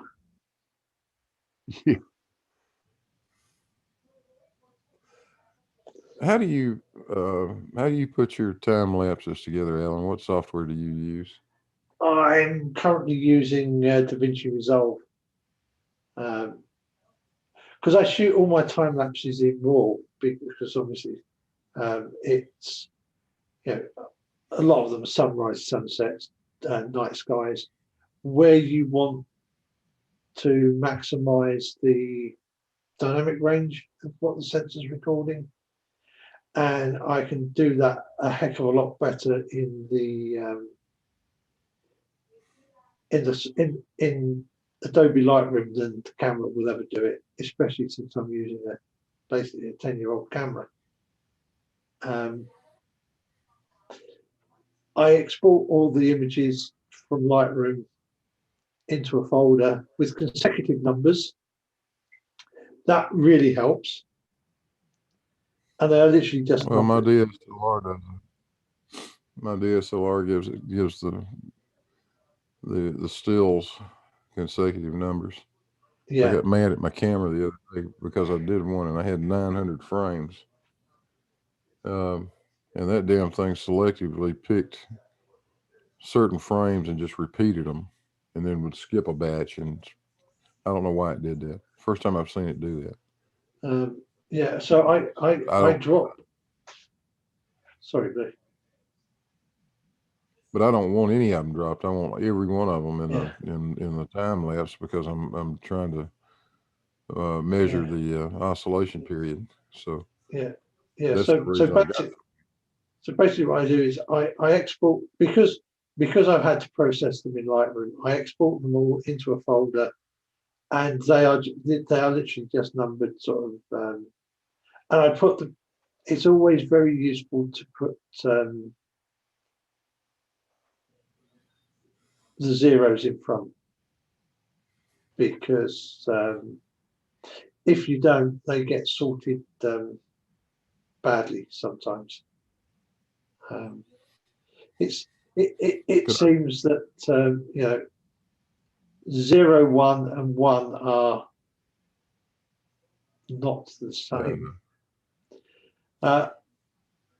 DaVinci Resolve is pretty good because it has options when you import the images to import the whole lot as one block and show them to you, and literally do them put them in one frame at a time, and you just see in the video assets, literally a block of images that will be video. It's that easy. I'll have to try to do that. I haven't thought about trying it with DaVinci. So I just put them in a folder. I don't know that I can do it now because we've got because there's stuff going. But what I'll do, Blue, is I'll get with you later on Discord and screen share how I do it. Oh, okay. That'd be great. Because then I can because it's a heck of a lot easier for me to show you where the settings are than to leave you struggling around looking for them. Because it took me a while, and sometimes I have to think, oh, where the heck is that to do that? To swap between seeing all the images as a block and seeing all the images individually. Because sometimes at the start and the finish, I might want to put the first and last still in as a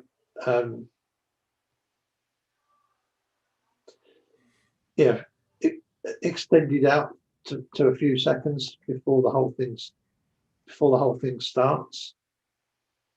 So yeah, it's pretty easy, but I'll show you later. So are we finishing up now, Alan? I think we can finish up there. We've done nearly 4 hours, so it's not bad. Yeah, not too bad. And it's it's past lunchtime.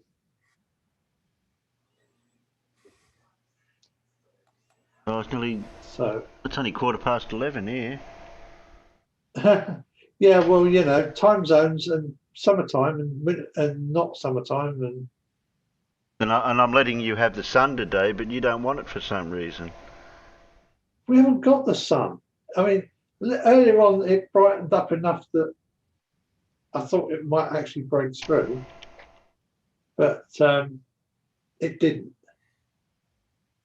And I've still got the heating on, and I'm thinking I actually need a jumper on now as well. Oh, speaking of time zones, did anyone hear about Jeremy wanting to do a test?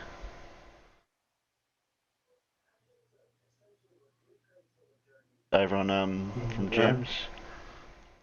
Yeah, it wants something to do with the sun, speed of the sun or something, or whatever it was going across the sky. Yeah, everyone at the zenith. Is it zenith? What do you call it when the sun's directly overhead? Between zenith, yeah. Where you're at certain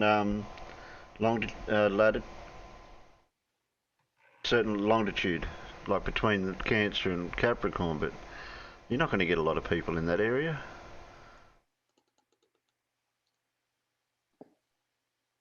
Oh, yeah, because he wants to try and measure the speed of the subsolar point, doesn't he? Hmm.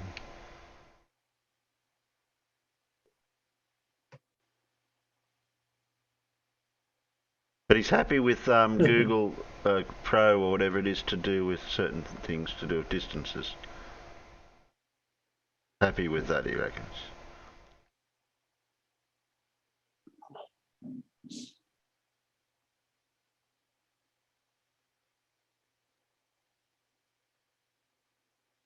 Yeah, Dave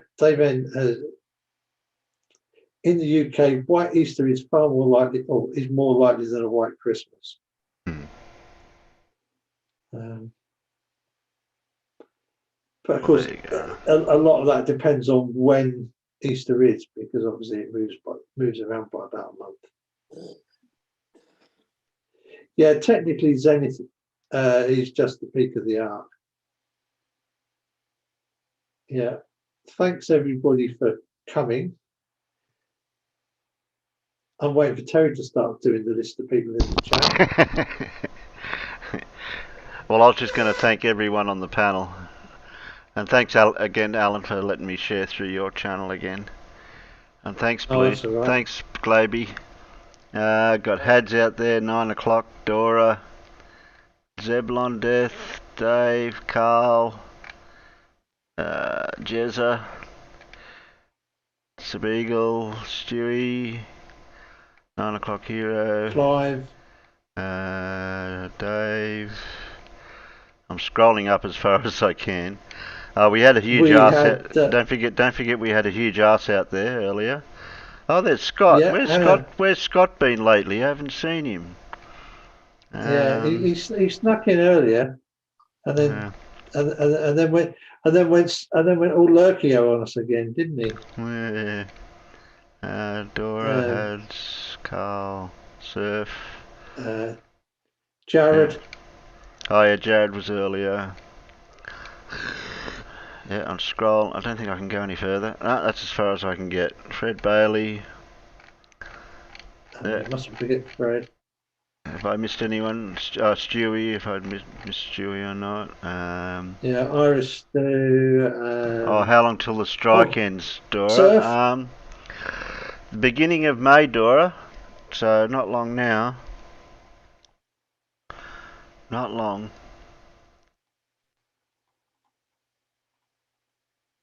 All right then. Oh, and